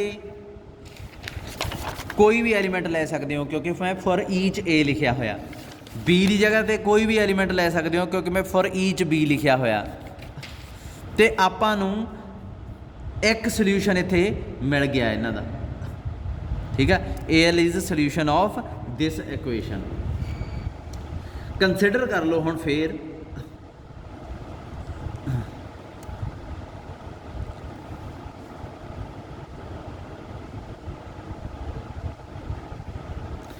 ਇੱਕ ਚੀਜ਼ ਆ ਇੱਥੇ ਆਪਾਂ ਨੂੰ ਫॉर ਈਚ ਭਾਵੇਂ ਇਹ ਨਾ ਹੀ ਲਿਖਦੇ, ਜਾਂ ਇੱਥੇ ਯੂਨੀਕ ਲਿਖੋ। ਐਂ ਕਰੋ ਕਾਕੇ, ਪਤਾ ਕੀ ਕਰੋ, ਆਪਾਂ ਨੂੰ ਬੁੱਕ ਨਾਲੋਂ ਥੋੜ੍ਹਾ ਜਿਹਾ ਅਲੱਗ ਚੱਲਣਾ ਪੈਣਾ। ਟੇਕ ਐਨੀ A, ਕੋਈ ਇੱਕ A ਚੱਕ ਲਿਆ, ਐਨੀ A, ਫॉर ਈਚ ਨਾ ਲਿਖੋ। ਫॉर ਈਚ ਦਾ ਮਤਲਬ ਥੋੜ੍ਹਾ ਜਿਹਾ ਡਿਫਰੈਂਟ ਬਣਦਾ। ਆਰਬਿਟਰਰੀ, ਟੇਕ ਆਰਬਿਟਰਰੀ A and for each A, ਮਤਲਬ ਤੁਹਾਨੂੰ ਇਹਦੇ 'ਚ ਫ਼ਰਕ ਦਿਸਣਾ ਨੀਗਾ ਵੀ ਕੋਈ ਵੀ A ਲੈ ਲਓ, ਉਹਦੇ ਵਾਸਤੇ ਸੋਲਿਊਸ਼ਨ ਇਹ ਆ। ਜਿਵੇਂ ਮੈਂ ਤੁਹਾਨੂੰ ਦੱਸਾਂ, ਇੱਥੇ ਵੀ ਪਹਿਲਾਂ ਟੇਕ ਐਨੀ B, ਇੱਥੇ ਐਨੀ B ਲਓ, ਉੱਥੇ ਟੇਕ ਐਨੀ A। ਇਹ ਦੋਵੇਂ ਹੀ ਫਿਕਸਡ ਹੈ। ਫਿਕਸਡ ਸਮਝਦੇ ਹੋ? ਜਿਵੇਂ 1 ਅਤੇ 2, ਹੁਣ 2x + 3 ਹੈ ਇਜ਼ ਇਕੁਅਲ ਟੂ 0। ਇਹਦੇ 'ਚ 2 ਵੀ ਫਿਕਸ ਹੈ, 3 ਵੀ ਫਿਕਸ ਹੈ, ਅਤੇ ਇਹਦਾ ਇੱਕ ਸੋਲਿਊਸ਼ਨ ਜਿਹੜਾ ਲੱਭੂਗਾ ਉਹ ਇੱਕ ਫਿਕਸ ਸੋਲੂਸ਼ਨ ਆਪਾਂ ਨੂੰ ਲੱਭ ਜੂਗਾ। ਠੀਕ ਹੈ, ਸੋ ਇੱਥੇ A ਅਤੇ B ਉਵੇਂ ਆਪਾਂ ਚੁਣ ਲਏ, ਜਿਵੇਂ 2 ਅਤੇ 3 ਚੁਣ ਲਏ। ਹੁਣ ਇਹ ਨਹੀਂ ਵੀ ਇਹਨਾਂ ਨੂੰ ਬਦਲੀ ਜਾਣਾ ਆਪਾਂ, ਇਸ ਪਰਟੀਕੂਲਰ A ਅਤੇ B ਵਾਸਤੇ ਆਪਾਂ ਨੂੰ ਇੱਕ ਸੋਲੂਸ਼ਨ ਲੱਭ ਗਿਆ AL। ਠੀਕ ਹੈ, ਇੱਥੇ ਇੱਕ ਲਾਈਨ ਆਪਾਂ ਪਾ ਦਿੰਦੇ ਹਾਂ, in the same way we can find a solution for every AB, for every equation BYA such that AB belongs to G। ਆ ਲੈਣ ਆਪਾਂ ਪਾ ਦਾਂਗੇ, in the same way we can find a solution for every, ਇੱਥੇ unique ਵੀ ਪਾ ਦਿਓ, we can find a unique solution for every equation such that A B belongs to G। ਆਪਾਂ ਹਰੇਕ ਵਾਸਤੇ ਹੀ, ਕਿਉਂਕਿ A B ਦੀ ਜਗ੍ਹਾ 'ਤੇ ਨੰਬਰ ਬਦਲੋਗੇ ਤਾਂ ਇੱਥੇ A T ਆ ਜਾਊਗਾ, ਫਿਰ A B ਦੀ ਜਗ੍ਹਾ ਹੋਰ ਇਕੁਏਸ਼ਨ ਬਦਲੋਗੇ ਇੱਥੇ A R ਆ ਜਾਊਗਾ। ਕੋਈ ਵੀ A B ਦੀ ਜਗ੍ਹਾ ਨੰਬਰ ਰੱਖੋਗੇ ਤੁਸੀਂ, ਇੱਥੇ ਸੋਲਿਊਸ਼ਨ ਤੁਹਾਨੂੰ ਮਿਲਦਾ ਰਹੂਗਾ। ਉਹੀ ਚੀਜ਼ ਮੈਂ ਲਿਖੀ ਹੈ, in the same way we can find a unique solution for every equation such that A B belongs to G। ਹੁਣ ਇਹਨੂੰ ਐਵਰੀ ਇਕੁਏਸ਼ਨ ਕਿਉਂ ਲਿਆ, ਕਿਉਂਕਿ A B ਦੀ ਜਗ੍ਹਾ 'ਤੇ ਅਗਲੇ ਸਟੈਪ 'ਚ ਤੁਸੀਂ ਹੋਰ A B ਚੁਣੋਗੇ, ਤੁਸੀਂ 1 2 ਚੁਣੋਗੇ, ਫਿਰ 3 4 ਚੁਣੋਗੇ, 4 5 ਚੁਣੋਗੇ। ਮੈਂ ਤਾਂ A B ਚੁਣ ਕੇ ਹੀ ਸਾਰ ਲਿਆ ਹੈ ਨਾ, ਪਰ ਹਰ ਵਾਰ ਤੁਹਾਨੂੰ ਇੱਕ ਸੋਲਿਊਸ਼ਨ ਮਿਲੂਗਾ, ਇਸ ਚੀਜ਼ ਦੀ ਗਰੰਟੀ ਹੈ।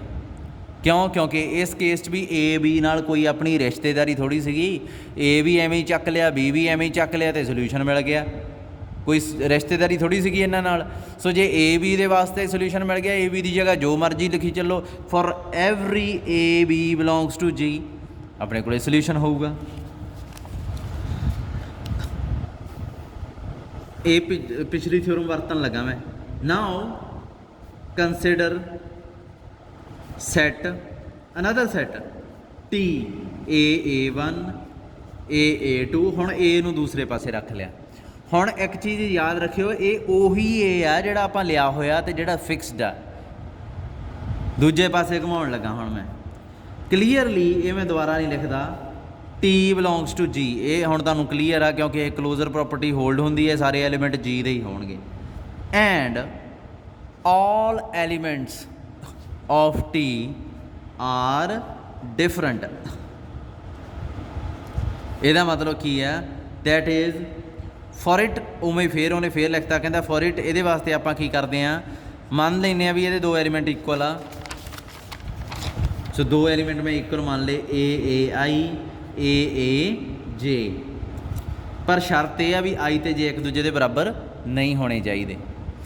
ਹੁਣ ਇੱਥੇ ਲੈਫਟ ਕੈਂਸਲੇਸ਼ਨ ਲਾ ਨਾਲ A ਕੱਟ ਦਾਂਗੇ, ਇਹਦਾ ਮਤਲਬ ਕੀ ਹੋ ਜਾਊਗਾ, AI ਅਤੇ AJ ਬਰਾਬਰ ਆ ਜਾਣਗੇ ਜਦੋਂ I ਅਤੇ J ਬਰਾਬਰ ਨਹੀਂ ਹੈਗੇ। ਪਰ ਇਹ ਤਾਂ ਹੋ ਹੀ ਨਹੀਂ ਸਕਦਾ, ਕਿਉਂਕਿ G 'ਚ ਸਾਰੇ ਐਲੀਮੈਂਟ ਆਪਾਂ ਡਿਫਰੈਂਟ ਲਏ ਸੀਗੇ। Therefore all elements of T which is ਨਾਟ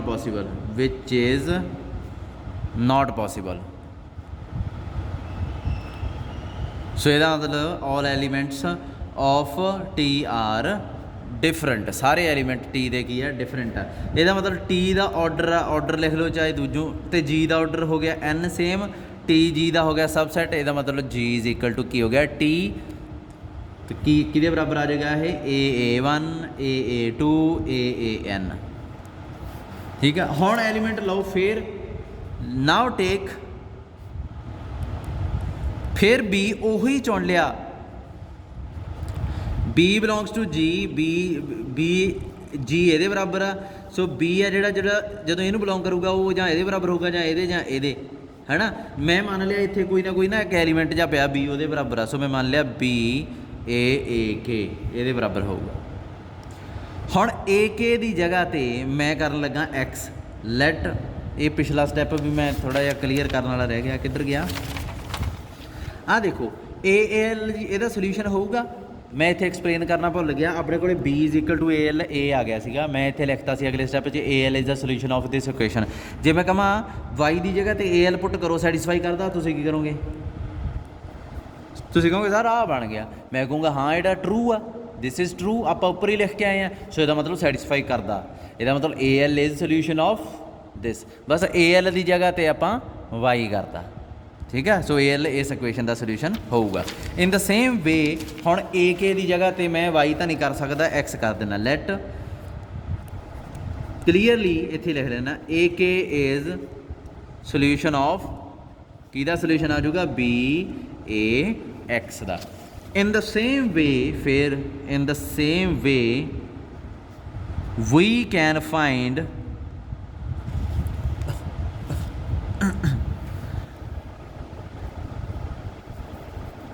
राजे एक चीज़ मैं तुहाडे नाल शेयर करनी चाहुंदा सी, ये ए के जिहड़ा इस पर्टिकुलर ए बी वास्ते आया, ए नूं तुसीं इस तरीके नाल मन्नो जिवें ए हैगा राहुल, बी हैगा गुरजीत। फिक्स है, बदल नहीं सकते। राहुल ते गुरजीत वास्ते आ सोल्यूशन का नाम रख दिंने आपां मनजीत। राहुल गुरजीत ते मनजीत दा एक पेयर बनदा। ਜਿਹੜਾ ਮਨਜੀਤ ਲੱਭਿਆ ਰਾਹੁਲ ਤੇ ਗੁਰਜੀਤ ਵਾਸਤੇ, ਕੀ ਇਹ ਯੂਨੀਕ ਆ ਕਿ ਹਰ ਵਾਰ ਮਨਜੀਤ ਬਦਲਦਾ ਰਹੂਗਾ? ਇਹ ਯੂਨੀਕ ਆਊਗਾ। ਕਿਉਂ? ਕਿੱਥੋਂ ਪਤਾ ਲੱਗਦਾ? ਜਿਹੜੇ ਪ੍ਰੋਸੀਜਰ ਨਾਲ ਆਪਾਂ ਲੱਭ ਕੇ ਆਏ ਆ ਨਾ, ਉੱਥੋਂ ਪਤਾ ਲੱਗਦਾ। ਦੇਖੋ ਬੀ ਹਰ ਵਾਰ ਇਹਦੇ ਵਿੱਚ ਹੀ ਜਾਊਗਾ, ਹੈ ਨਾ। ਜਦੋਂ ਵੀ ਇਸ ਤਰੀਕੇ ਨਾਲ ਲਿਖਾਂਗੇ ਏ ਨਾਲ ਪ੍ਰੋਡਕਟ ਕਰਕੇ, ਤਾਂ ਆਪਣੇ ਕੋਲੇ ਇੱਥੇ ਬੀ ਆ ਜਿਹੜਾ ਨਾ, ਉਹ ਏ ਕੇ ਦੇ ਬਰਾਬਰ ਹੀ ਬਣਨਾ। ਜੇ ਤੁਸੀਂ ਕਹੋਗੇ ਨਹੀਂ ਸਰ ਆਏ ਨਹੀਂ ਅਸੀਂ ਮੰਨਦੇ, ਅਸੀਂ ਤਾਂ ਕਹਾਂਗੇ ਬੀ ਅਗਲੀ ਵਾਰ ਏ ਟੀ ਬਣੂਗਾ। ਤੁਸੀਂ ਤਾਂ ਮੰਨ ਲਓ ਤੁਸੀਂ ਤਾਂ ਵਿਚਰ ਗਏ, ਤੁਸੀਂ ਕਿਹਾ ਅਸੀਂ ਤਾਂ ਮੰਨਣਾ ਹੀ ਨਹੀਂ। ਇੱਕ ਵਾਰੀ ਬੀ ਆ ਜਿਹੜਾ ਉਹ ਇਹਦੇ ਬਰਾਬਰ ਬਣ ਗਿਆ, ਅਗਲੀ ਵਾਰ ਬੀ ਆ ਜਿਹੜਾ ਨਾ ਉਹ ਇਹਦੇ ਬਰਾਬਰ ਆ। ਅਤੇ ਇੱਥੋਂ ਤੁਸੀਂ ਕਿਹਾ ਸਰ ਬਈ ਇੱਕ ਵਾਰੀ ਸੋਲਿਊਸ਼ਨ ਏ ਕੇ ਆ, ਅਗਲੀ ਵਾਰ ਸੋਲਿਊਸ਼ਨ ਏ ਟੀ ਆ। ਮੈਂ ਕਿਹਾ ਕਿਹਦਾ? ਤੁਸੀਂ ਕਿਹਾ ਇਸੇ ਦਾ ਹੀ, ਇਸੇ ਇਕੁਏਸ਼ਨ ਦਾ ਹੀ। ਦੇਖੋ ਇਹ ਸੇਮ ਹੀ ਇਕੁਏਸ਼ਨ ਲਿਖੀ ਹੈ। ਤੁਸੀਂ ਕਿਹਾ ਇੱਥੇ ਏ ਟੀ ਭਰਾਂਗੇ, ਹੁਣ ਉਹ ਵੀ ਸੈਟੀਸਫਾਈ ਕਰੂਗਾ। ਮੈਂ ਇੱਥੇ ਏ ਕੇ ਨੂੰ ਸੈਟੀਸਫਾਈ ਕਰਵਾ ਕੇ ਦਿਖਾ ਸਕਦਾ ਹਾਂ। ਐਕਸ ਦੀ ਜਗ੍ਹਾ 'ਤੇ ਏ ਕੇ ਲਿਖੋ, ਤੁਸੀਂ ਕਹੋਗੇ ਆਹ ਚੀਜ਼ ਆ ਗਈ। ਮੈਂ ਕਹੂੰਗਾ ਆਹ ਦੇਖੋ ਟਰੂ ਪਈ ਹੈ, ਤਾਂ ਇਹਦਾ ਮਤਲਬ ਐਕਸ ਦੀ ਜਗ੍ਹਾ ਏ ਕੇ ਰੱਖ ਸਕਦੇ ਹਾਂ, ਇਹਦਾ ਮਤਲਬ ਏ ਕੇ ਦਾ ਸੋਲਿਊਸ਼ਨ ਆ। ਤੁਸੀਂ ਅਗਲੇ ਸਟੈਪ 'ਚ ਇਹ ਚੱਕ ਕੇ ਆ ਗਏ ਵੀ ਸਰ ਆਹ ਦੇਖੋ ਹੁਣ ਬੀ ਆ ਨਾ ਜਿਹੜਾ, ਉਹ ਏ ਟੀ ਦੇ ਬਰਾਬਰ ਆ, ਅਤੇ ਇਹ ਆ ਜਿਹੜਾ ਇਹਦਾ ਮਤਲਬ ਏ ਟੀ ਦੀ ਜਗ੍ਹਾ 'ਤੇ ਅਸੀਂ ਐਕਸ ਕਰਤਾ, ਹੁਣ ਏ ਟੀ ਵੀ ਇਹਦਾ ਸੋਲਿਊਸ਼ਨ ਆ। ਅੱਛਾ ਏ ਕੇ ਵੀ ਸੋਲਿਊਸ਼ਨ ਹੋ ਗਿਆ, ਏ ਟੀ ਵੀ ਸੋਲਿਊਸ਼ਨ ਹੋ ਗਿਆ। ਤੁਸੀਂ ਦੋ ਸੋਲਿਊਸ਼ਨ ਲੱਭਤੇ, ਹੁਣ ਪੰਗਾ ਪੈ ਗਿਆ। ਮੈਂ ਤਾਂ ਉਹ ਪਿਛਲੀ ਜਿਹੜੀ ਥਿਊਰਮ ਆਪਾਂ ਕੀਤੀ ਉਹਦੇ 'ਚ ਤਾਂ ਆਪਾਂ ਕਿਹਾ ਵੀ ਯੂਨੀਕ ਸੋਲਿਊਸ਼ਨ ਹੋਣਾ ਚਾਹੀਦਾ। ਮਨਜੀਤ ਸੌਰੀ ਆਹ ਸੀਗਾ ਰਾਹੁਲ ਅਤੇ ਗੁਰਜੀਤ ਵਾਸਤੇ ਇੱਕ ਹੀ ਮਨਜੀਤ ਲੱਭਣਾ ਚਾਹੀਦਾ। ਹਰ ਵਾਰ ਮਨਜੀਤ ਹੀ ਲੱਭੂਗਾ। ਜਦੋਂ ਜਦੋਂ ਤੁਸੀਂ ਰਾਹੁਲ ਅਤੇ ਗੁਰਜੀਤ ਨੂੰ ਸਿਲੈਕਟ ਕਰੋਗੇ ਨਾਲ ਮਨਜੀਤ ਹੀ ਆਊਗਾ। ਇਹ ਨਹੀਂ ਵੀ ਅਗਲੀ ਵਾਰ ਕੋਈ ਸਰਬਜੀਤ ਆ ਗਿਆ। ਪਰ ਇੱਥੇ ਤੁਸੀਂ ਸਰਬਜੀਤ ਲੈ ਆਏ ਧੱਕੇ ਨਾਲ। ਤੁਸੀਂ ਕਿਹਾ ਵੀ ਅਸੀਂ ਤਾਂ ਸਰਬਜੀਤ ਹੀ ਲਿਆਉਣਾ। ਆਹ ਪਿਆ ਮਨਜੀਤ, ਆਹ ਪਿਆ ਰਾਹੁਲ, ਆਹ ਆ ਗਿਆ ਸਰਬਜੀਤ ਨਾਲ। ਤੁਸੀਂ ਕਿਹਾ ਹੁਣ ਸਰਬਜੀਤ ਸੋਲਿਊਸ਼ਨ ਆ ਇਹਦਾ। ਇੱਥੇ ਤੁਸੀਂ ਕਹਿ ਕੇ ਹਟਿਆ ਮਨਜੀਤ ਆ, ਇੱਥੇ ਸਰਬਜੀਤ ਆ। ਪਰ ਪ੍ਰੋਬਲਮ ਕਿੱਥੇ ਆਉਂਦੀ ਹੈ ਮੈਂ ਤੁਹਾਨੂੰ ਦੱਸਦਾ। ਦੇਖੋ ਬੀ ਇਹਦੇ ਬਰਾਬਰ ਆ ਗਿਆ ਅਤੇ ਬੀ ਇਹਦੇ ਬਰਾਬਰ ਆ, ਇਹਦਾ ਮਤਲਬ ਇਹ ਦੋਵੇਂ ਸਾਈਡਾਂ ਬਰਾਬਰ ਆ, ਦੂਸਰੀਆਂ ਸਾਈਡਾਂ ਵੀ ਬਰਾਬਰ ਹੋਣਗੀਆਂ, ਹੈ ਨਾ। ਪਰ ਤੁਸੀਂ ਤਾਂ ਕਹਿ ਕੇ ਹਟੇ ਆ ਰਾਜੇ ਇਹੋ ਜਿਹੇ ਐਲੀਮੈਂਟ ਕਦੇ ਬਰਾਬਰ ਹੋ ਹੀ ਨਹੀਂ ਸਕਦੇ। ਇੱਥੇ ਆਪਾਂ ਕੀ ਸ਼ੋਅ ਕਰਕੇ ਹਟੇ ਆ, ਆਹ ਹੀ ਆ। ਇਹ ਅਲੱਗ ਚੁਣ ਲਈ, ਇਹ ਅਲੱਗ ਚੁਣ ਲਈ।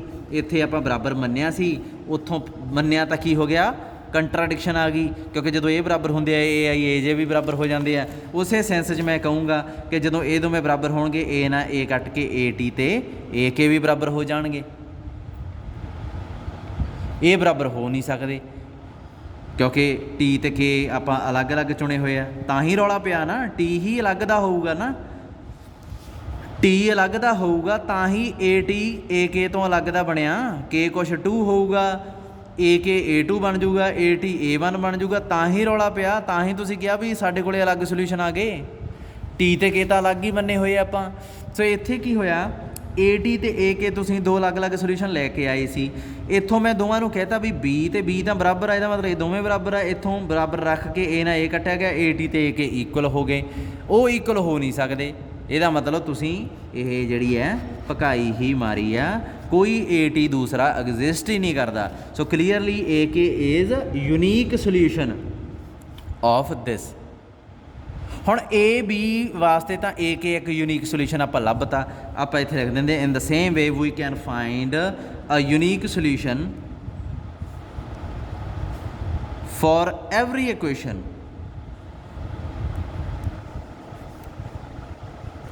ਕਿਹੜੀ equation, B A X such that A B ਜਿਹੜਾ ਜੀ ਨੂੰ ਬਿਲੋਂਗ ਕਰਨਾ। ਏ ਬੀ ਜਿਹੜਾ ਮਰਜੀ ਮੰਨ ਲਓ, ਅਗਲੀ ਵਾਰ ਏ ਦੀ ਜਗ੍ਹਾ 'ਤੇ A1 B ਦੀ ਜਗ੍ਹਾ B1 ਆਊਗਾ ਤਾਂ ਇੱਥੇ ਸੋਲਿਊਸ਼ਨ ਆ AK ਡੈਸ਼ ਆ ਜਾਊਗਾ, ਹੈ ਨਾ।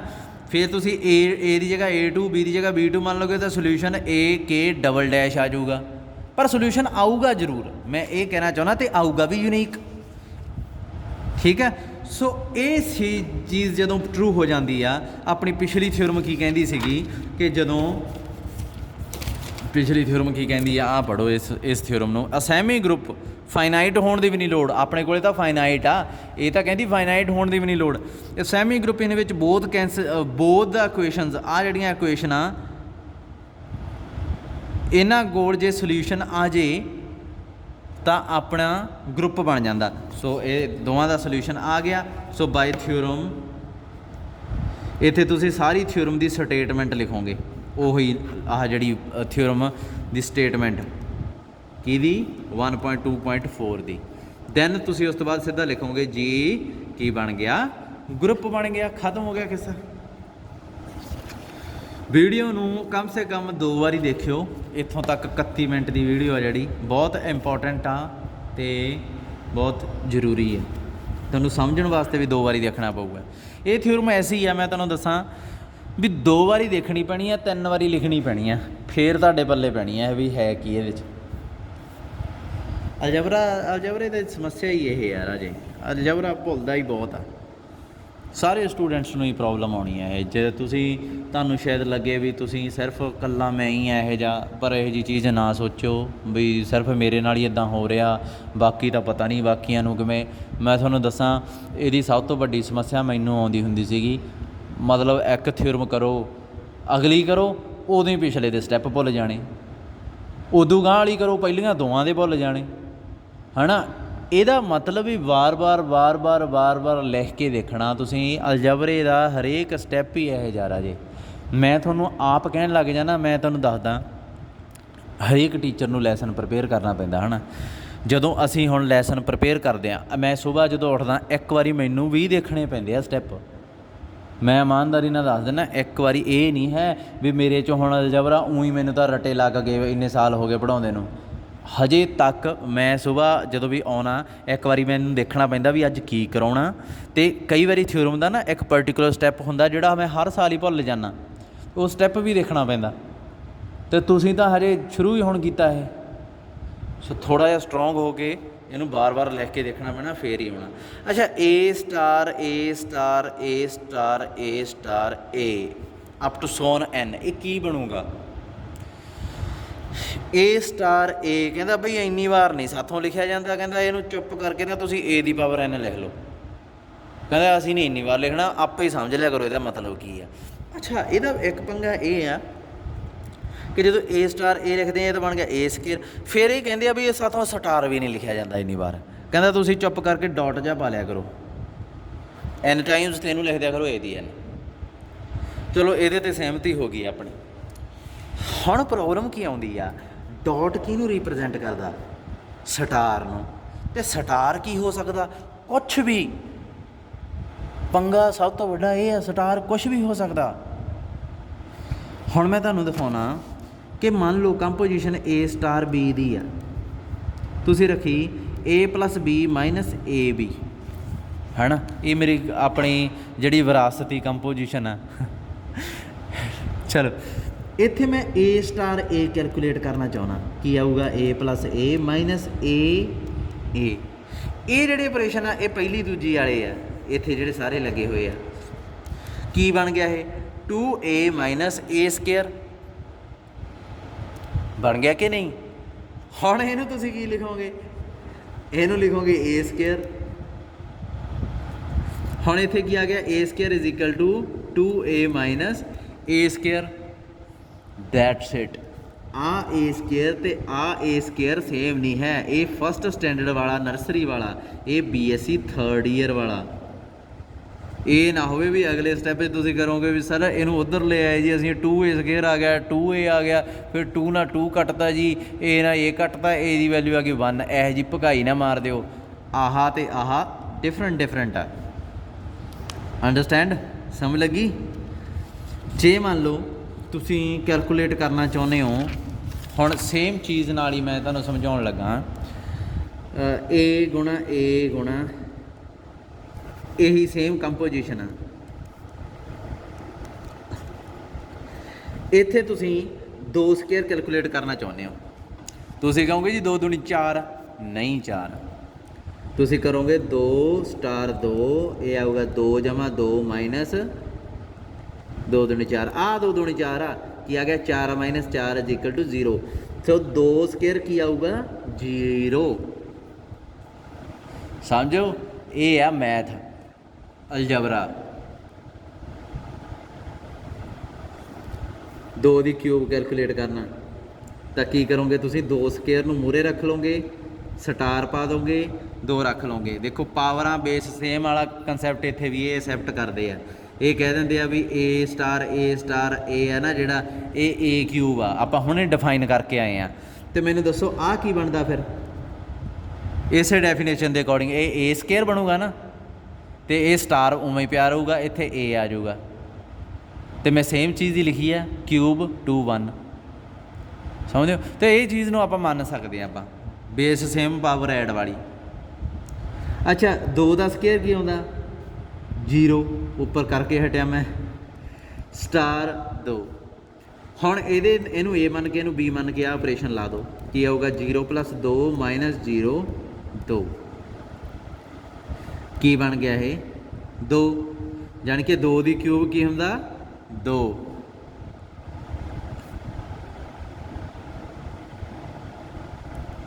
ਸਮਝੇ? ਇਹ ਜੇ ਮੈਥ ਆ ਨਾ ਜਿਹੜੇ ਇਹ ਕੰਪੋਜੀਸ਼ਨਸ ਆ, ਇਹ ਬਹੁਤ ਇਹੀ ਚੀਜ਼ ਹੀ ਇਹ ਆ ਰਾਜੇ, ਬਹੁਤ ਖਤਰਨਾਕ ਚੀਜ਼ ਹੈ। ਜੇ ਤੁਸੀਂ ਇੱਥੇ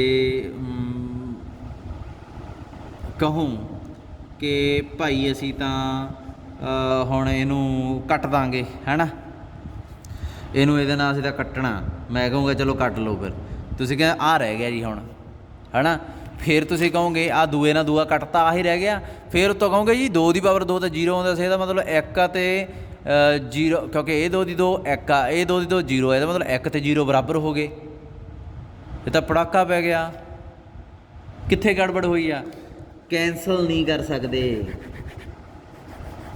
ਕੈਂਸਲੇਸ਼ਨ ਲਾ ਗਰੁੱਪ 'ਚ ਹੋਲਡ ਹੁੰਦਾ। ਤੁਹਾਨੂੰ ਕੀ ਪਤਾ ਇਹ ਕੰਪੋਜੀਸ਼ਨ ਜਿਹੜੇ ਸੈੱਟ 'ਤੇ ਮੈਂ ਲਾ ਰਿਹਾ ਉਹ ਸੈੱਟ ਇਸ ਕੰਪੋਜੀਸ਼ਨ ਅੰਡਰ ਗਰੁੱਪ ਬਣਦਾ ਕਿ ਨਹੀਂ ਬਣਦਾ? ਨਹੀਂ ਕਰ ਸਕਦੇ ਕੈਂਸਲ। ਅੱਛਾ ਇੱਕ ਚੀਜ਼ ਸਭ ਤੋਂ ਅਜੀਬ, ਅੰਡਰ ਐਡੀਸ਼ਨ 'ਤੇ ਆ ਜਾਓ। ਹੁਣ ਇੱਕ ਨੋਨ ਜ਼ੀਰੋ ਰੀਅਲ ਨੰਬਰ ਚੱਕ ਲਓ ਅੰਡਰ ਮਲਟੀਪਲੀਕੇਸ਼ਨ। ਇਹਦੇ 'ਚ 2 ਦੀ 2 ਦੱਸੋ ਕਿੰਨਾ ਆਉਂਦਾ? ਤੁਸੀਂ ਕਹੋਗੇ ਸਰ ਇਹ ਮਲਟੀਪਲੀਕੇਸ਼ਨ ਕਿਹੜੀ ਆ? ਮੈਂ ਕਹੂੰਗਾ ਮਲਟੀਪਲੀਕੇਸ਼ਨ ਜਿਹੜੀ ਫਸਟ ਸਟੈਂਡਰਡ 'ਚ ਤੁਸੀਂ ਪੜ੍ਹੀ ਆ। ਤੁਸੀਂ ਕਹੋਗੇ ਆਹ ਕੀ ਆ? ਮੈਂ ਕਹੂੰਗਾ ਨੋਨ ਜ਼ੀਰੋ ਰੀਅਲ ਨੰਬਰਸ। ਤੁਸੀਂ ਕਹੋਗੇ ਇਹ ਤਾਂ ਕੰਮ ਸਾਨੂੰ ਆਉਂਦਾ, ਇਹ ਤਾਂ 4 ਹੁੰਦਾ। ਮੈਂ ਕਹੂੰਗਾ ਠੀਕ ਆ, ਜਮਾਂ ਸਹੀ ਕੀਤਾ ਤੁਸੀਂ, ਕਿਉਂਕਿ ਇਹ ਮਲਟੀਪਲੀਕੇਸ਼ਨ ਬਹੁਤ ਸਿੰਪਲ ਸੀਗੀ, ਫਸਟ ਸਟੈਂਡਰਡ ਵਾਲੀ ਸੀ। ਇਹ ਰੀਅਲ ਨੰਬਰ ਵੀ ਤੁਸੀਂ ਪੜ੍ਹੇ ਹੋਏ ਆ ਅਤੇ ਤੁਹਾਨੂੰ ਪਤਾ ਵੀ 2 ਦੂਣੀ 4 ਹੁੰਦਾ, ਤੁਸੀਂ ਲਿਖ ਲਿਆ। ਅੱਛਾ ਹੁਣ ਤੁਸੀਂ ਇਹਦੇ 'ਚ ਆ ਗਏ। ਇਹਦੇ 'ਚ ਮੈਂ ਪੁੱਛਿਆ 2 ਦੂਣੀ ਕਿੰਨਾ ਹੁੰਦਾ? 2 ਦੂਣੀ ਨਹੀਂ, ਮੈਂ ਤੁਹਾਨੂੰ ਪੁੱਛੂੰਗਾ 3 ਦੀ ਪਾਵਰ 2 ਕਿੰਨਾ ਹੁੰਦਾ? ਤੁਸੀਂ ਕਹੋਗੇ ਸਰ 3 ਤੇ ਇੱਥੇ 9 ਆਉਣਾ ਚਾਹੀਦਾ। ਮੈਂ ਕਹੂੰਗਾ ਕੰਪੋਜੀਸ਼ਨ ਦੇਖੋ, ਇੱਥੇ ਕੰਪੋਜੀਸ਼ਨ ਠੀਕ ਸੀ, ਇੱਥੇ 2 ਦਾ ਸਕੁਏਅਰ ਨੂੰ 2 ਕੰਪੋਜੀਸ਼ਨ 2 ਲਾ ਕੇ ਤੁਸੀਂ 4 ਲਿਖਤਾ, ਇਹ ਬਣ ਗਿਆ। ਇੱਥੇ ਕੰਪੋਜੀਸ਼ਨ ਕਿਹੜੀ ਆ? ਇੱਥੇ ਤੁਸੀਂ ਲਿਖੋਗੇ 3, ਫਿਰ ਵਿੱਚ ਇੱਕ ਵਾਰੀ ਕੰਪੋਜੀਸ਼ਨ ਲਾਓਗੇ, ਫਿਰ 3, ਕੀ ਬਣ ਗਿਆ ਇਹ 6। ਸੋ ਇਸ ਕੇਸ 'ਚ 3 ਦੀ 2 ਆ ਜਿਹੜਾ ਉਹ 6 ਬਣਦਾ ਇਸ ਕੇਸ 'ਚ। ਸੋ 3 ਦੀ 3 ਕੀ ਬਣੂਗਾ?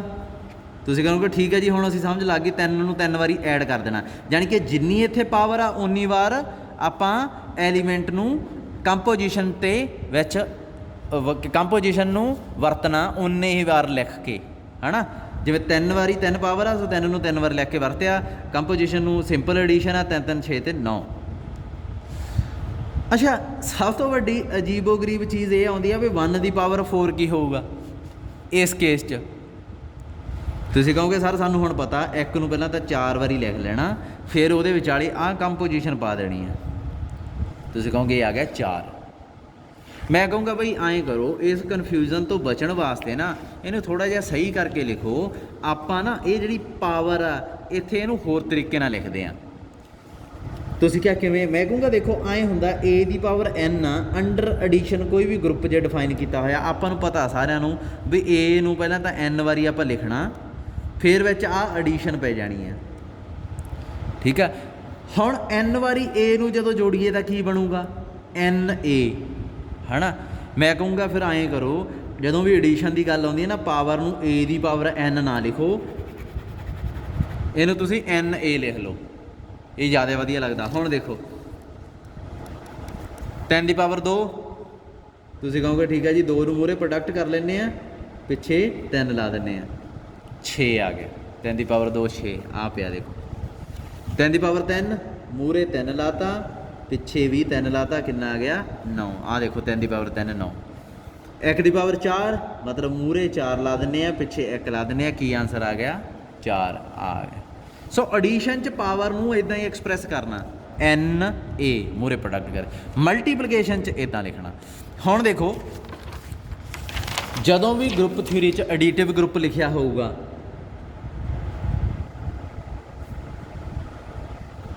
ਦੈਨ ਤੁਸੀਂ ਕੀ ਕਰੋਗੇ? a ਦੀ ਪਾਵਰ n ਨੂੰ ਤੁਸੀਂ ਐਡੀਟਿਵ ਗਰੁੱਪ ਮਤਲਬ ਐਡੀਸ਼ਨ ਨਾਲ ਕੋਈ ਗਰੁੱਪ ਪਾਇਆ ਹੋਇਆ, ਇਹਦਾ ਮਤਲਬ a ਦੀ ਪਾਵਰ ਨੂੰ ਕਿਵੇਂ ਐਕਸਪ੍ਰੈਸ ਕਰੋਗੇ ਤੁਸੀਂ? ਵੈਸੇ ਦੇਖਿਆ ਜਾਵੇ ਤਾਂ ਆਹ ਹੀ ਆ, n ਵਾਰ a ਤੇ ਆਹ ਕੰਪੋਜੀਸ਼ਨ ਲਾਉਣ ਦੀ ਗੱਲ ਹੋ ਰਹੀ ਆ, ਪਰ ਜਦੋਂ ਐਡੀਸ਼ਨ ਹੁੰਦੀ ਆ ਇਹ n a ਬਣ ਜਾਂਦਾ। ਜਦੋਂ ਮਲਟੀਪਲੀਕੇਸ਼ਨ ਹੁੰਦੀ ਆ ਤਾਂ ਕਿਵੇਂ ਲਿਖਦੇ ਆ? a dot a dot a dot a ਕਿੰਨੀ ਵਾਰ? n ਵਾਰ। ਜਦੋਂ ਮਲਟੀਪਲੀਕੇਸ਼ਨ ਹੁੰਦੀ ਹੈ ਤਾਂ ਸੇਮ ਹੀ ਚੀਜ਼ ਕੀਤਾ ਕੀ ਆ? ਕੁਛ ਵੀ ਨਹੀਂ, ਸੇਮ ਚੀਜ਼ ਹੀ ਕੀਤੀ ਆ। a ਨੂੰ n ਵਾਰ ਲਿਖ ਕੇ ਕੰਪੋਜੀਸ਼ਨ ਲਾਤੀ, ਇੱਥੇ ਵੀ a ਨੂੰ n ਵਾਰ ਲਿਖ ਕੇ ਕੰਪੋਜੀਸ਼ਨ ਲਾਤੀ, ਕੀਤਾ ਸੇਮ ਹੀ ਆ। ਇੱਥੇ ਆ ਬਣ ਗਿਆ, ਇੱਥੇ ਆ ਚੀਜ਼ ਬਣ ਗਈ, ਦੋਵਾਂ ਵਿੱਚ ਫਰਕ ਆ ਗਿਆ। ਸੋ ਐਡੀਸ਼ਨ ਤੇ ਮਲਟੀਪਲੀਕੇਸ਼ਨ 'ਚ ਅੱਡ ਅੱਡ ਕਰਕੇ ਆਪਾਂ ਦੇਖਣਾ। ਹੁਣ ਦੇਖੋ ਜੇ ਆਪਣੇ ਕੋਲੇ a ਦੀ ਪਾਵਰ -n ਆ ਜੇ ਤਾਂ ਉਹਨੂੰ ਕਿਵੇਂ ਲਿਖਣਾ ਹੁੰਦਾ? ਇਹਨਾਂ ਨੇ ਡਿਫਾਈਨ ਕਰਤਾ, ਇਹ ਕਹਿੰਦਾ ਇਹਨੂੰ ਤੁਸੀਂ ਐਂ ਕੱਢ ਕੇ ਲਿਖ ਲਿਓ। a ਦੀ ਪਾਵਰ ਆ ਨਾ ਜਿਹੜੀ, ਇਹ ਕਹਿੰਦਾ ਇਹ ਐਂ ਲਿਖ ਸਕਦੇ ਆ ਹੈ, ਤੇ ਇਹਨੇ ਬਹੁਤ ਵੱਡੀ ਖੁੱਲ੍ਹ ਦੇਤੀ ਆਪਾਂ ਨੂੰ ਅਸਲ 'ਚ ਹੈਂ। ਇਹ ਕਹਿੰਦਾ ਇਹਨੇ ਸਭ ਤੋਂ ਪਹਿਲਾਂ ਇਹ ਚੀਜ਼ ਸ਼ੁਰੂ ਪਤਾ ਕਿਵੇਂ ਕੀਤੀ? ਇਹ ਕਹਿੰਦਾ a ਦੀ -1 ਤੇ a ਦੀ -1 ਨੂੰ ਨਾ ਤੁਸੀਂ ਆਹ ਕਹੋਗੇ, ਇਹਨੇ ਡਿਫਾਈਨ ਕਰਤਾ। ਪਰ ਜਦੋਂ ਇਹਨੇ ਇੰਨਾ ਕੁ ਕੰਮ ਕਰਤਾ ਨਾ, ਆਪਣਾ ਹੋ ਗਿਆ ਫਾਇਦਾ। ਕਿਵੇਂ? ਇਹ ਕਹਿੰਦਾ ਬਈ ਇਹ ਜਸਟ ਇਹ ਦੱਸ ਹੀ ਰਿਹਾ ਵੀ a the -1 a the -1 a ਦੀ -1 ਨੂੰ n ਵਾਰ ਪ੍ਰੋਡਕਟ ਕਰਕੇ ਨਾ ਤੁਸੀਂ a ਦੀ -n ਲਿਖ ਸਕਦੇ ਆ। ਆਈਡੀਆ ਦੇ ਰਿਹਾ ਤੁਹਾਨੂੰ ਇਹ। ਤੁਸੀਂ ਕਹੋਗੇ ਸਰ ਸੌਖਾ ਜਿਹਾ ਤਾਂ ਹੈ, ਅਸੀਂ ਪਹਿਲੀ ਦੂਜੀਆਂ ਕਲਾਸਾਂ 'ਚ ਪੜ੍ਹ ਲਿਆ। ਮੈਂ ਕਹੂੰਗਾ ਠੀਕ ਆ, ਜੇ ਤੁਸੀਂ ਪੜ੍ਹ ਲਿਆ ਬਹੁਤ ਵਧੀਆ, ਸਮਝ ਲਓ ਕਰਨਾ ਉਵੇਂ ਹੀ ਆ ਜਿਵੇਂ ਪਹਿਲੀ ਦੂਜੀ ਕਲਾਸ 'ਚ ਪੜ੍ਹਿਆ ਨਾ, ਉਵੇਂ ਹੀ ਕਰਨਾ, ਇਹ ਕੁਛ ਫਰਕ ਨਹੀਂ। ਆਹ ਦੇ a ਦੀ -1 ਨੂੰ n ਵਾਰ ਪ੍ਰੋਡਕਟ ਕੀਤਾ, ਕੀ ਆਊਗਾ? ਇਹਦੀ ਪਾਵਰ n ਬਣ ਜੂਗੀ, ਅਤੇ ਆਨਸਰ ਕੀ ਆਇਆ ਹੋਇਆ? a the -n। ਇਹੀ ਚੀਜ਼ ਲਿਖੀ ਆ ਮੈਂ ਉੱਤੇ। ਠੀਕ ਆ, ਡਿਫਾਈਨ ਕਰਨ ਦੇ ਤਰੀਕੇ ਦੇਖੋ ਉਹਦੇ ਕਿੰਨੇ ਵਧੀਆ ਹੈ। ਅੱਛਾ, ਉਸ ਤੋਂ ਬਾਅਦ ਆਹ ਐਡੀਸ਼ਨ ਵਾਲੀ ਗੱਲ ਆ ਜਾਂਦੀ ਆ, 0 ਇੰਟੀਜ਼ਰ ਛੱਡੋ। a ਦੀ ਪਾਵਰ ਕਹਿੰਦਾ m ਜਦੋਂ ਵੀ ਹੈ a ਦੀ ਪਾਵਰ n ਆ ਤਾਂ ਕਹਿੰਦਾ ਤੁਸੀਂ ਸਮ ਕਰ ਸਕਦੇ ਹੋ, ਇਹ ਵੀ ਖੁੱਲ੍ਹ ਦੇਤੀ। ਇਹ ਕਹਿੰਦਾ ਖੁੱਲ੍ਹ ਨਹੀਂ ਯਾਰ, ਪਤਾ ਕੀ ਹੈ, ਮੈਥਮੈਟੀਕਲ ਇੰਡਕਸ਼ਨ ਨਾਲ ਪ੍ਰੂਫ ਹੋ ਜਾਂਦਾ। ਜਿਵੇਂ a ਦੀ ਪਾਵਰ ਨੂੰ 2 ਕਿਹਾ ਜਾਂਦਾ ਨਾ, ਦੇਖੋ ਇੱਥੇ 1 ਹੈ, ਇੱਥੇ 1 ਹੈ, ਇੱਥੇ ਜੋੜੀ ਗਈ ਨਾ, ਇਹ ਤਾਂ ਹੀ 2 ਬਣੀ। ਇਹ ਚੀਜ਼ ਮੈਥਮੈਟੀਕਲ ਇੰਡਕਸ਼ਨ ਨਾਲ ਪ੍ਰੂਵ ਕੀਤੀ ਜਾ ਸਕਦੀ ਹੈ। ਫਿਰ ਕਹਿੰਦਾ a the power m the power n ਆ ਜਿਹੜਾ, ਕੀ ਬਣ ਗਿਆ? a the power m n। ਕਹਿੰਦਾ ਇਹ n ਨੂੰ ਥੱਲੇ ਵੀ ਲਿਆਂਦਾ ਜਾ ਸਕਦਾ। ਮੈਥਮੈਟੀਕਲ ਇੰਡਕਸ਼ਨ ਨਾਲ ਪ੍ਰੂਵ ਹੋਣ ਵਾਲੀ ਚੀਜ਼ਾਂ ਇਹ ਰਾਜੇ। ਅਤੇ -n ਆ ਜਿਹੜੀ, ਕਹਿੰਦਾ ਕਿਤੇ ਤਾਂ ਇਹ -1 ਨੂੰ ਬਾਹਰ ਕੱਢ ਕੇ n ਉੱਪਰ ਕਰ ਸਕਦੇ ਹਾਂ, ਕਿਤੇ n ਨੂੰ ਇੱਥੇ ਰੱਖ ਕੇ -1 ਨੂੰ ਉੱਪਰ ਕਰ ਸਕਦੇ ਹਾਂ। ਆਪਾਂ ਰੀਅਲ ਨੰਬਰ ਸਿਸਟਮ 'ਚ ਤਾਂ ਇਹ ਸ਼ਰੇਆਮ ਹੀ ਕਰਦੇ ਹਾਂ, ਪਰ ਹੁਣ ਇਹਨੇ ਵੀ ਆਪਾਂ ਨੂੰ ਪਰਮਿਸ਼ਨ ਦੇ ਦਿੱਤੀ ਆ। ਅੱਗੇ ਆ ਜਾਓ, order of N element 47 page 'ਤੇ ਆਰਟੀਕਲ 1.3 ਆ। ਕਿਸੇ ਐਲੀਮੈਂਟ ਦਾ ਆਰਡਰ ਕੀ ਹੁੰਦਾ ਰਾਜੇ? ਆਰਡਰ ਹੋਣਾ ਕਹਿ ਲਓ ਕਿ ਐਲੀਮੈਂਟ ਨਾ ਕਿਤੇ ਜਾ ਕੇ ਖ਼ਤਮ ਹੁੰਦੇ ਆ ਰਾਜੇ। ਇਹ ਐਲੀਮੈਂਟ ਚੀਜ਼ ਹੀ ਇਹੋ ਜਿਹੀ ਆ, ਇਹ ਕਨਸੈਪਟ ਕਿੱਥੋਂ ਹੋਂਦ ਵਿੱਚ ਆਇਆ ਹੋਊਗਾ ਜੇ ਦੇਖਿਆ ਜਾਵੇ। ਦੇਖੋ ਜੀ ਇੱਕ ਗਰੁੱਪ ਆ, ਮੰਨ ਲਓ ਇਹਦੇ 'ਚ ਤੁਸੀਂ ਇੱਕ ਐਲੀਮੈਂਟ ਲਿਆ, ਫਿਰ ਇਹਦੇ 'ਚੋਂ ਹੀ ਇੱਕ ਹੋਰ ਐਲੀਮੈਂਟ ਲੈ ਲਿਆ ਸੇਮ ਹੀ, ਦੋਵਾਂ 'ਤੇ ਕੰਪੋਜੀਸ਼ਨ ਲਗਾਈ, ਇਹ ਬਣ ਗਿਆ ਏ ਸਕੇਅਰ ਹੈ ਨਾ। ਓਬਵੀਅਸਲੀ ਬਾਈ ਕਲੋਜ਼ਰ ਪ੍ਰੋਪਰਟੀ ਇਹਨੂੰ ਬਿਲੋਂਗ ਕਰੂਗਾ ਏ ਸਕੇਅਰ, ਕਿਉਂਕਿ ਏ ਤੇ ਏ ਦੀ ਪ੍ਰੋਡਕਟ ਆ ਉਹਦੇ ਵਿੱਚ ਹੀ ਜਾਣੀ ਆ, ਏ ਸਕੇਅਰ ਵੀ ਜੀ 'ਚ। ਫਿਰ ਤੁਸੀਂ ਏ ਕਿਊਬ ਲਿਆ, ਏ ਸਕੇਅਰ ਤੇ ਏ ਦੀ ਪ੍ਰੋਡਕਟ ਕੀਤੀ, ਏ ਸਕੇਅਰ ਐਲੀਮੈਂਟ ਕਿਹਦਾ ਸੀਗਾ ਜੀ ਦਾ, ਏ ਜੀ ਦਾ, ਇਹਦਾ ਮਤਲਬ ਇਹ ਪ੍ਰੋਡਕਟ ਵੀ ਜੀ 'ਚ ਗਈ, ਏ ਕਿਊਬ ਵੀ ਜੀ 'ਚ ਆ ਗਿਆ। ਫਿਰ ਕੀ ਹੋਇਆ, ਪੰਗਾ ਇੱਥੇ ਪਿਆ ਕਿ ਏ ਵੀ ਜੀ 'ਚ ਆ, ਏ ਸਕੇਅਰ ਵੀ ਜੀ 'ਚ ਆ, ਏ ਕਿਊਬ ਵੀ ਜੀ 'ਚ ਆ, ਇੱਦਾਂ ਤਾਂ ਆਪਾਂ ਚੱਲੀ ਹੀ ਜਾਵਾਂਗੇ। ਏ ਦੀ ਐਨ ਤੇ ਜਾਵੜੇ ਜੀ 'ਚ ਆ, ਫਿਰ n+1 ਇਹ ਵੀ ਜੀ 'ਚ ਆ, ਚੱਲੀ ਜਾਵਾਂਗੇ। ਐਂ ਤਾਂ ਫਿਰ ਇਹ ਜਿੰਨੇ ਮਰਜ਼ੀ ਐਲੀਮੈਂਟ ਬਣਾ ਲਓ। ਇਹਦਾ ਮਤਲਬ ਫਿਰ ਐਵਰੀ ਗਰੁੱਪ ਜਿਹੜਾ ਹੈ ਸ਼ੁੱਡ ਬੀ ਇਨਫਾਈਨਾਈਟ। ਇੱਕ ਐਲੀਮੈਂਟ ਤੋਂ ਹੀ ਆਪਾਂ ਕਰੋੜਾਂ ਐਲੀਮੈਂਟ ਬਣਾ ਸਕਦੇ ਹਾਂ, ਇਹਦਾ ਮਤਲਬ ਹਰੇਕ ਗਰੁੱਪ ਫਿਰ ਇਨਫਾਈਨਾਈਟ ਹੋਊਗਾ। ਫਿਰ ਇੱਥੇ ਜਿਹੜੇ ਸਾਇੰਟਿਸਟ ਆ ਉਹਨਾਂ ਦੇ ਦਿਮਾਗ 'ਚ ਆਇਆ ਯਾਰ ਇਹ ਚੀਜ਼ ਤਾਂ ਨਹੀਂ ਟਰੂ ਹੋ ਸਕਦੀ। ਆਪਾਂ ਕੁਆਟਰਨੀਅਨ ਗਰੁੱਪ ਕੀਤਾ, ਉਹਨੂੰ ਕੁਆਟਰਨੀਅਨ ਗਰੁੱਪ ਨੂੰ ਨਾ ਐਂ ਲਿਖ ਲੈਂਦੇ Q8, ਯਾਦ ਹੋਣਾ ਤੁਹਾਨੂੰ +-1 +-i +-j +-k ਵਾਲਾ ਜਿਹੜਾ ਗਰੁੱਪ ਆ ਉਹਨੂੰ Q8 ਲਿਖ ਦਿੰਦੇ ਆ। ਇਹ ਗਰੁੱਪ ਆ ਜਿਹੜਾ ਇਹ ਤਾਂ ਫਾਈਨਾਈਟ ਸੀ, ਇਹ ਇਨਫਾਈਨਾਈਟ ਕਿਉਂ ਨਹੀਂ ਹੋਇਆ ਕਿ i ਜਿਹੜਾ ਇਹ Q8 'ਚ ਸੀ, i ਸਕੇਅਰ ਕੀ ਸੀਗਾ, ਇਹ Q8 'ਚ ਨਹੀਂ ਸੀ, i ਕਿਊਬ Q8 'ਚ ਨਹੀਂ ਸੀ, i4 Q8 'ਚ ਨਹੀਂ ਸੀ। ਐਂ ਤਾਂ ਮੈਂ ਚੱਲੀ ਜਾਊਂਗਾ, ਫਿਰ ਇਹ ਵੀ ਇਨਫਿਨਿਟੀ ਬਣਨਾ ਚਾਹੀਦਾ ਸੀ, ਇਹਦੇ 'ਚ ਵੀ ਇਨਫਾਈਨਾਈਟ ਐਲੀਮੈਂਟ ਹੋਣੇ ਚਾਹੀਦੇ ਸੀ, ਪਰ ਇਹਦੇ 'ਚ ਤਾਂ 8 ਐਲੀਮੈਂਟ ਆ, ਇਹਦੇ 'ਚ ਇਨਫਾਈਨਾਈਟ ਐਲੀਮੈਂਟ ਕਿਉਂ ਨਹੀਂ ਬਣੇ। ਫਿਰ ਇਹਨਾਂ ਨੇ ਕੀ ਕੀਤਾ, ਇਹਦਾ ਬਿਹੇਵੀਅਰ ਨੋਟ ਕੀਤਾ, ਕਹਿੰਦਾ ਦੇਖੋ i ਕੀ ਬਣਦੀ ਆ, i ਤਾਂ i ਆ, i ਸਕੇਅਰ ਕੀ ਬਣਦੀ ਸੀ ਇਹਦੇ 'ਚ -1, ਯਾਦ ਆਇਆ। i ਕਿਊਬ ਕੀ ਬਣਦੀ ਆ, ਕਹਿੰਦਾ ਦੇਖ ਲੈਂਦੇ ਆ, i ਸਕੇਅਰ ਤੇ i ਦੀ ਪ੍ਰੋਡਕਟ ਹੀ ਆ, i ਸਕੇਅਰ ਕੀ ਹੈ, ਕਹਿੰਦਾ -1, i ਕੀ ਆ, i ਤੇ -i ਬਣ ਗਈ। ਸੋ ਫਿਰ ਕਹਿੰਦਾ ਚਲੋ i ਦੀ 4 ਵੀ ਦੇਖ ਕੇ ਕੀ ਬਣਦੀ ਹੈ, ਇਹ ਕਹਿੰਦਾ i ਕਿਊਬ ਤੇ i ਦੀ ਪ੍ਰੋਡਕਟ ਕਰ ਲੈਂਦੇ ਆ, i ਕਿਊਬ ਦੀ ਵੈਲਿਊ ਆਪਾਂ ਲੱਭੀ ਹੈ ਕੀ ਹੈ -i, ਤੇ ਆ ਗਈ i, ਇਹ ਕੀ ਬਣ ਗਿਆ -i square, i square the value ਕੀ ਹੁੰਦੀ ਹੈ -1, ਸੋ ਇੱਥੇ ਮਾਈਨਸ ਬਾਹਰ ਕੱਢ ਲਿਆ, -1 ਪਿੱਛੇ ਪਾਤਾ, ਇਹ ਕੀ ਆ ਗਿਆ 1। ਸੋ ਆਪਣੇ ਕੋਲ ਕੀ ਆਇਆ i ਸਕੇਅਰ ਕੀ ਬਣ ਗਿਆ -1, i ਕਿਊਬ ਕੀ ਬਣ ਗਿਆ -i ਦੀ 4 ਕੀ ਬਣ ਗਿਆ 1। ਫਿਰ ਕਹਿੰਦਾ ਮੈਂ ਨਹੀਂ ਹਟਦਾ, ਇਹ ਕਹਿੰਦਾ ਮੈਂ ਤਾਂ i ਦੀ 5 ਵੀ ਚੈੱਕ ਕਰਨੀ ਆ। ਜਦੋਂ ਇਹਨੇ i ਦੀ 5 ਚੈੱਕ ਕੀਤੀ, ਇਹਨੇ ਆਈ ਕਰਨੀ ਸੀ ਨਾ i ਦੀ 4i, ਤੇ i ਦੀ 4 ਕੀ ਆ, ਆਪਾਂ ਲਿਖਿਆ ਹੋਇਆ 1, ਨਾਲ ਕੀ ਪੈ ਗਿਆ i, ਕੀ ਬਣ ਗਿਆ i। ਹੁਣ ਇੱਥੇ ਦੇਖੋ ਇਹ ਤਾਂ ਫਿਰ i ਬਣ ਗਿਆ, i ਤੋਂ ਆਪਾਂ ਸ਼ੁਰੂ ਕੀਤੇ ਸੀ ਇੱਥੋਂ, ਤੇ ਇਹ ਤਾਂ ਫਿਰ ਉੱਥੇ ਹੀ ਆ ਗਿਆ ਕੰਮ। ਫਿਰ ਕਹਿੰਦਾ ਨਹੀਂ ਮੈਂ ਨਹੀਂ ਹਟਦਾ, i ਦੀ 6 ਕਰ ਲਿਆ, ਇੱਥੇ i ਦੀ 5 ਪਾ ਲਿਆ, ਫਿਰ i ਪਾ ਲਿਆ, ਇਹ ਵੀ ਕਹਿੰਦਾ 5 ਤੇ 1 6 ਹੀ ਹੁੰਦਾ, ਕਹਿੰਦਾ ਮੈਂ ਤਾਂ ਐਂ ਚੱਲੂ। ਫਿਰ ਇੱਥੇ i ਆ ਗਿਆ, ਇੱਥੇ i ਬਣ ਗਿਆ, ਇਹ ਤਾਂ ਬਣ ਗਿਆ i ਸਕੇਅਰ, ਤੇ i ਸਕੇਅਰ ਤਾਂ ਆਪਾਂ ਪਹਿਲਾਂ ਵੀ ਕੈਲਕੂਲੇਟ ਕੀਤਾ, ਉਹ ਕੀ ਆ ਗਿਆ -1, i ਦੀ 6 ਫਿਰ -1 ਬਣ ਗਿਆ, -1 ਤਾਂ ਪਹਿਲਾਂ ਆ ਚੁੱਕਿਆ। ਇਹਦਾ ਮਤਲਬ ਕੀ ਆ ਵੀ ਇਹ ਗਰੁੱਪ ਜਿਹੜੇ ਫਾਈਨਾਈਟ ਹੁੰਦੇ ਆ, ਇਹਨਾਂ 'ਚ ਕੀ ਆ ਇੱਕ ਚੱਕਰ ਜਿਹਾ ਬਣਦਾ। i ਸਕੇਅਰ ਦਾ ਕੀ ਬਣ ਗਿਆ ਸੀਗਾ, ਮੈਂ ਲਿਖਣ ਲੱਗਾ ਹੋਈ, i ਸਕੇਅਰ ਦਾ ਕੀ ਬਣ ਗਿਆ -1, i ਕਿਊਬ ਦਾ ਕੀ ਬਣ ਗਿਆ -i, i ਦੀ 4 ਦਾ ਕੀ ਬਣ ਗਿਆ 1। ਇਹਨਾਂ ਦੀ ਆਹ ਐਲੀਮੈਂਟ ਇਹ ਕਿਹਦਾ ਬਣਿਆ, ਆਹ ਐਲੀਮੈਂਟ i ਦੇ ਕੋਰਸਪੋਂਡਿੰਗ ਆਇਆ, ਆਹ i ਸਕੇਅਰ ਦੇ ਕੋਰਸਪੋਂਡਿੰਗ, ਆਹ i ਕਿਊਬ ਦੇ, ਆਹ i4 ਦੇ। ਇਸ ਤੋਂ ਬਾਅਦ ਕੀ ਹੋਇਆ ਸੀਗਾ, i5 ਦੀ ਜਿਹੜੀ ਆਊਟਪੁੱਟ ਆ ਨਾ, ਇੱਥੇ ਆਊਟਪੁੱਟਸ ਆਹ ਸਾਰੀਆਂ ਆਊਟਪੁੱਟਸ, i5 ਦੀ ਆਊਟਪੁੱਟ ਫਿਰ i ਬਣ ਗਈ ਸੀ, i6 ਆ ਜਿਹੜੀ ਉਹ ਫਿਰ -1 ਹੀ ਬਣ ਗਈ ਸੀ, i7 -i8 ਕੀ ਬਣ ਜੂਗੀ, ਉਹ ਫਿਰ 1 ਬਣ ਜਾਣੀ ਆ। ਕਿੱਥੇ ਭੱਜੋਗੇ ਹੁਣ, ਮੈਂ ਤੁਹਾਨੂੰ ਕਹਿਣਾ ਵੀ i9 ਕੈਲਕੂਲੇਟ ਕਰੋ, ਉਹ ਫਿਰ i ਬਣ ਜਾਣੀ ਆ ਕਾਕੇ। ਹੁਣ ਮੈਂ ਤੁਹਾਨੂੰ ਕਹਿਣਾ ਵੀ ਤੁਸੀਂ ਕਹਿੰਦੇ ਹੋ ਨਹੀਂ ਸਰ ਅਸੀਂ ਤਾਂ ਕਹਿੰਦੇ ਆ ਵੀ ਜੀ 'ਚ ਨਾ Q8 'ਚ ਸਾਰੇ ਐਲੀਮੈਂਟ ਅਸੀਂ ਤਾਂ ਵਿੱਚ ਹੀ ਰੱਖਣੇ ਆ, ਕਲੋਜ਼ਰ ਪ੍ਰੋਪਰਟੀ ਹੋਲਡ ਹੁੰਦੀ ਆ।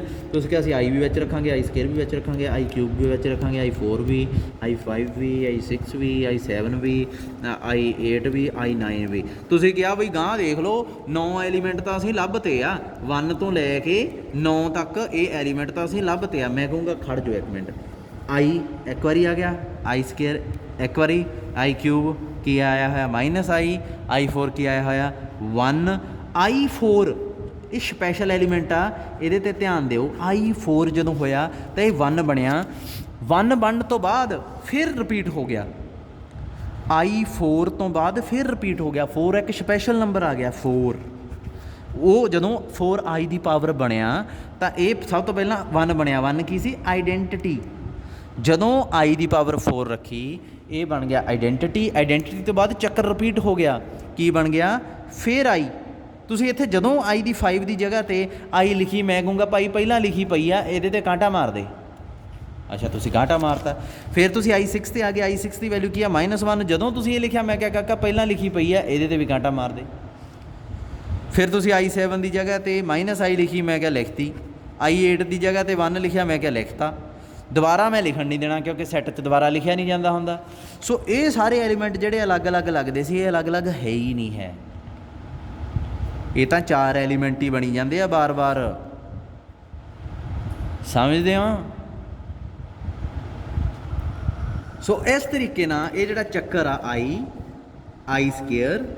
I³ I4 I, ਉਸ ਤੋਂ ਬਾਅਦ I5 ਫਿਰ I ਬਣ ਜਾਂਦਾ, I6 ਫਿਰ ਇਹੀ ਬਣ ਜਾਂਦਾ, I7 ਆ ਬਣ ਜਾਂਦਾ, I8 ਆ ਬਣ ਜਾਂਦਾ, I9 ਫਿਰ I ਬਣ ਜਾਂਦਾ। ਇੱਕ ਚੱਕਰ ਆ ਜਿਹੜਾ ਇਹ ਚੱਲੀ ਜਾਂਦਾ ਅਤੇ ਚੱਕਰ ਖ਼ਤਮ ਕਿੱਥੇ ਹੁੰਦਾ I4 'ਤੇ ਜਾ ਕੇ। 4 ਇੱਕ ਸਪੈਸ਼ਲ ਐਲੀਮੈਂਟ ਆ। ਕੀ ਖਾਸੀਅਤ ਕੀ ਹੈ ਇਹਦੇ 'ਚ, A ਦੀ ਪਾਵਰ ਜਦੋਂ 4 ਦੀ ਜਗ੍ਹਾ 'ਤੇ ਮੈਂ M ਰੱਖ ਲਿਆ, ਇਹ ਇੱਕ ਛੋਟੇ ਤੋਂ ਛੋਟਾ ਨੰਬਰ ਆ, ਜਦੋਂ ਉਹਨੂੰ A ਦੇ ਉੱਪਰ ਰੱਖਦੇ ਆ ਤਾਂ ਆਈਡੈਂਟਿਟੀ ਬਣਦਾ ਛੋਟੇ ਤੋਂ ਛੋਟਾ ਨੰਬਰ। ਦੇਖੋ 1 ਜਦੋਂ ਮੈਂ I ਦੇ ਉੱਪਰ ਰੱਖਿਆ ਆਈਡੈਂਟਿਟੀ ਬਣਿਆ ਨਾ, 2 ਰੱਖਿਆ ਆਈਡੈਂਟਿਟੀ ਬਣਿਆ ਨਾ, 3 ਰੱਖਿਆ ਬਣਿਆ। ਜਦੋਂ 4 ਰੱਖਿਆ ਆਈਡੈਂਟਿਟੀ ਬਣ ਗਿਆ ਅਤੇ ਇਸ ਤੋਂ ਬਾਅਦ ਚੱਕਰ ਫਿਰ ਇੱਥੇ ਹੀ ਪਹੁੰਚ ਗਿਆ। ਸੋ ਇਹ 4 ਇੱਥੇ ਮੈਂ M ਮੰਨ ਲਿਆ, I ਦੀ ਜਗ੍ਹਾ 'ਤੇ A ਮੰਨ ਲਿਆ, I ਦੀ ਜਗ੍ਹਾ 'ਤੇ J ਵੀ ਹੋ ਸਕਦਾ, K ਵੀ ਹੋ ਸਕਦਾ, 1 ਵੀ ਹੋ ਸਕਦਾ, ਇੱਥੇ ਮੈਂ A ਹੀ ਰੱਖ ਲਿਆ ਇਸ ਕਰਕੇ। ਅਤੇ ਇਹ ਕੀ ਬਣ ਗਿਆ ਆਈਡੈਂਟਿਟੀ। M ਕੀ ਆ ਲੀਸਟ ਪੋਜ਼ੀਟਿਵ ਇੰਟੀਜਰ। ਇੱਥੋਂ ਇਹਨਾਂ ਨੇ ਕਿਹਾ ਵੀ ਇਹ ਬਹੁਤ ਵਧੀਆ ਨੰਬਰ ਆ, ਇਹ ਹਰੇਕ ਗਰੁੱਪ ਨੂੰ ਇਨਫਾਈਨਾਈਟ ਬਣਨ ਤੋਂ ਰੋਕਦਾ। ਕੁਛ ਗਰੁੱਪ ਇਨਫਾਈਨਾਈਟ ਬਣਦੇ ਆ, ਕੁਛ ਫਾਈਨਾਈਟ ਬਣਦੇ ਆ, ਇਹਦਾ ਖਾਸ ਰੋਲ ਆ ਇਸ M ਦਾ। ਸੋ ਇੱਥੇ ਇਸ M ਦਾ ਨਾਮ ਰੱਖਿਆ ਇਹਨਾਂ ਨੇ order of N element.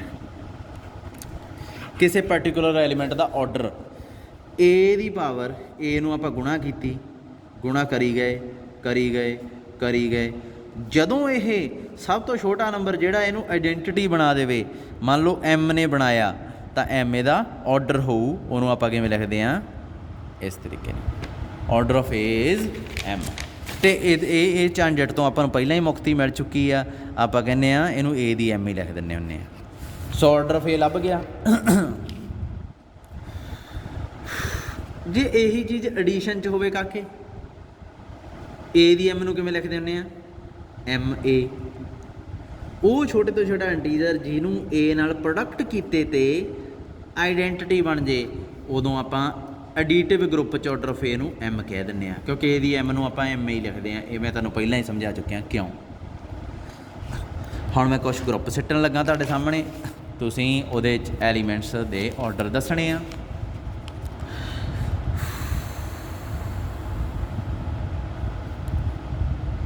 Group ਆ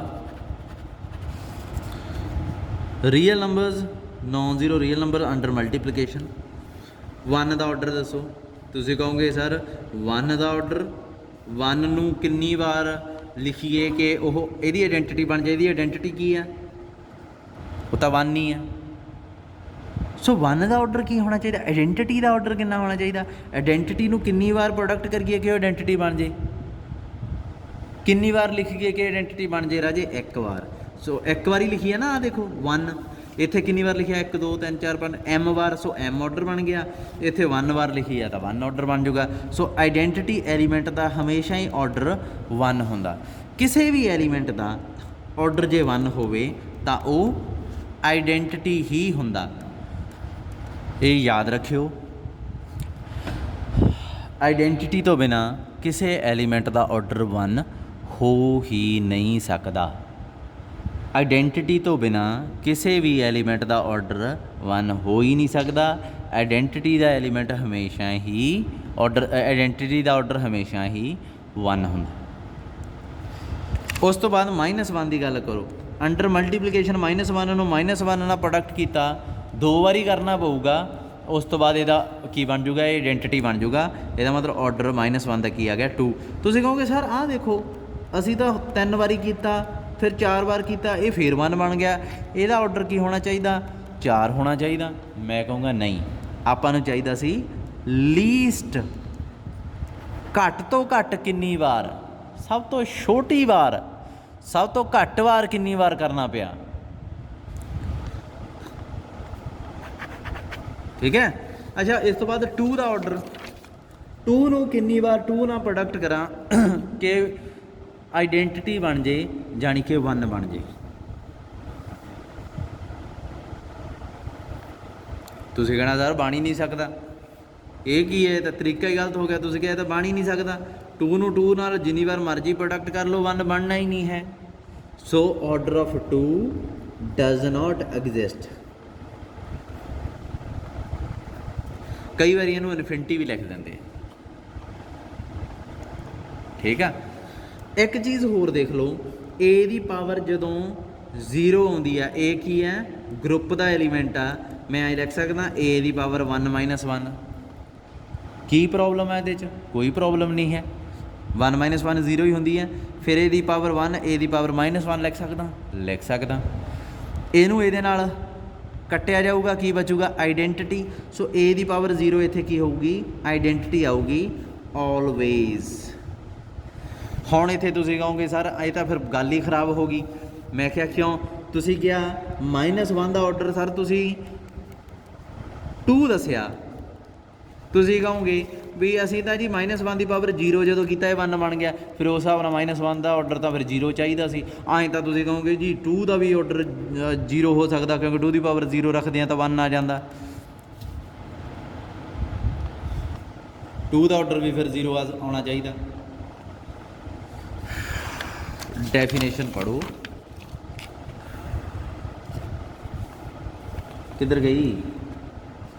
ਲੀਸਟ ਪੋਜ਼ਿਟਿਵ, ਲੀਸਟ ਵੀ ਹੋਵੇ ਤੇ ਪੋਜ਼ਿਟਿਵ ਵੀ ਹੋਵੇ, 0 ਨੂੰ ਵਿੱਚ ਇਨਕਲੂਡ ਨਹੀਂ ਕਰਨਾ। 0 ਤਾਂ ਬਹੁਤ ਖਤਰਨਾਕ ਐਲੀਮੈਂਟ ਆ, ਸਪੈਸ਼ਲ ਕੇਸ ਆ, 0 ਨੂੰ ਵਿੱਚ ਸ਼ਾਮਲ ਨਹੀਂ ਕਰ ਸਕਦੇ ਤੁਸੀਂ। 0 ਤੋਂ ਇਲਾਵਾ, 0 ਤੋਂ ਵੱਡਾ, ਸਭ ਤੋਂ ਛੋਟਾ ਪਰ 0 ਤੋਂ ਵੱਡਾ, ਜਿਹੜਾ a ਦੀ ਪਾਵਰ ਟਿਕਾਈਏ ਤੇ ਉਹਨੂੰ ਆਈਡੈਂਟਿਟੀ ਬਣਾ ਦੇਵੇ। Z 'ਚ ਅੰਡਰ ਐਡੀਸ਼ਨ 0 ਦਾ ਆਰਡਰ, ਆਈਡੈਂਟਿਟੀ ਕੀ ਹੈ ਇਹਦੀ 0, ਸੋਚਣ ਦੀ ਵੀ ਨਹੀਂ ਲੋੜ। 0 ਦਾ ਆਰਡਰ ਹਮੇਸ਼ਾ 1 ਹੁੰਦਾ। 0 ਨੂੰ ਕਿੰਨੀ ਵਾਰ ਐਡ ਕੀਤਾ ਜਾਵੇ ਕਿ 0 ਬਣੇ? 1 ਵਾਰ, 1 ਵਾਰ। ਸੋ ਆਈਡੈਂਟਿਟੀ ਦਾ ਆਰਡਰ ਹਮੇਸ਼ਾ 1 ਹੁੰਦਾ।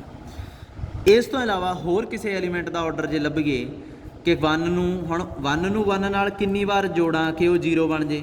ਤੁਸੀਂ ਕਹੋਗੇ ਸਰ ਨਾਟ ਪੋਸੀਬਲ। ਫਿਰ order of 1 does not exist. ਠੀਕ ਹੈ। ਹੁਣ ਇੱਕ ਲਾਸਟ ਐਗਜ਼ਾਮਪਲ, ਬਹੁਤ ਹੋ ਗਿਆ ਅੱਜ ਵੀ। 1 ± i ± j ± k। i the order ਤੁਸੀਂ ਕਹੋਗੇ i ਨਾਲ ਪ੍ਰੋਡਕਟ ਕਰਕੇ ਦੇਖੀ ਸੀ ਸਰ ਆਪਾਂ ਹੁਣੀ। ਹਾਂ, ਫਿਰ ਉਹੀ ਤਰੀਕੇ ਨਾਲ ਫੇਰ ਕਰੋ। ਕੀ ਇਹ ਆਈਡੈਂਟਿਟੀ ਕੀ ਹੈ? ਸਭ ਤੋਂ ਪਹਿਲਾਂ ਇਹਦੀ 1। ਕੀ ਇਹ 1 ਬਣੂਗਾ 1 ਵਾਰ ਲਿਖੇ ਤੇ? ਨਹੀਂ। 2 ਵਾਰ ਲਿਖੇ ਤੇ -1 ਬਣੂਗਾ, 1 ਨਹੀਂ। 3 ਵਾਰ ਲਿਖੇ ਤੇ -i ਬਣੂਗਾ, 1 ਨਹੀਂ।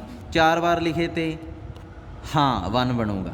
4 ਸਭ ਤੋਂ ਛੋਟਾ ਐਲੀਮੈਂਟ ਆ ਜਿਹੜਾ ਇਹਦੇ 'ਤੇ ਟਿਕਾਈਏ ਪਾਵਰ ਦੇ ਤੌਰ 'ਤੇ 1 ਬਣਾਉਂਦਾ। So order of i is 4। ਕੀ ਆ? ਲੀਸਟ ਵੀ ਹੈ ਇਹ, ਪੋਜ਼ਿਟਿਵ ਵੀ ਹੈ। ਆਰਡਰ ਦੇਖਣਾ ਆ ਗਿਆ। ਬਾਕੀ ਕੱਲ੍ਹ ਨੂੰ ਕਰਦੇ ਹਾਂ। 1 ਘੰਟੇ ਦਾ ਲੈਕਚਰ ਹੋ ਗਿਆ। ਰਾਜੇ ਵੈਸੇ ਵੀ ਆਪਣੇ ਬ੍ਰੇਕ ਪੈ ਜਾਂਦੀ ਆ, ਮੇਰਾ ਅਲਜਬਰਾ ਹੀ ਕਰਾਉਣਾ ਹਜੇ, ਪਹਿਲਾਂ ਇੱਕ ਯੂਨਿਟ ਇਹਦੀ ਪੂਰੀ ਕਰਵਾਉਣੀ ਆ, ਫਿਰ ਦੂਜੇ 'ਤੇ ਆਵਾਂਗੇ। ਤਾਂ ਹੀ ਮੈਂ 1 ਘੰਟੇ ਦਾ ਲੈਕਚਰ ਲਾਉਣਾ, ਕਿਤੇ ਥਿਊਰਮ ਵੱਡੀ ਵੀ ਹੋ ਜਾਂਦੀ ਆ ਤਾਂ ਥੋੜ੍ਹਾ ਜਿਹਾ ਉੱਤੇ ਚਲਿਆ ਜਾਂਦਾ, ਇਨਫ ਆ ਇੰਨਾ ਕੁ। ਠੀਕ ਹੈ, ਚਲੋ ਬਾਕੀ ਕੱਲ੍ਹ ਨੂੰ ਕਰਦੇ।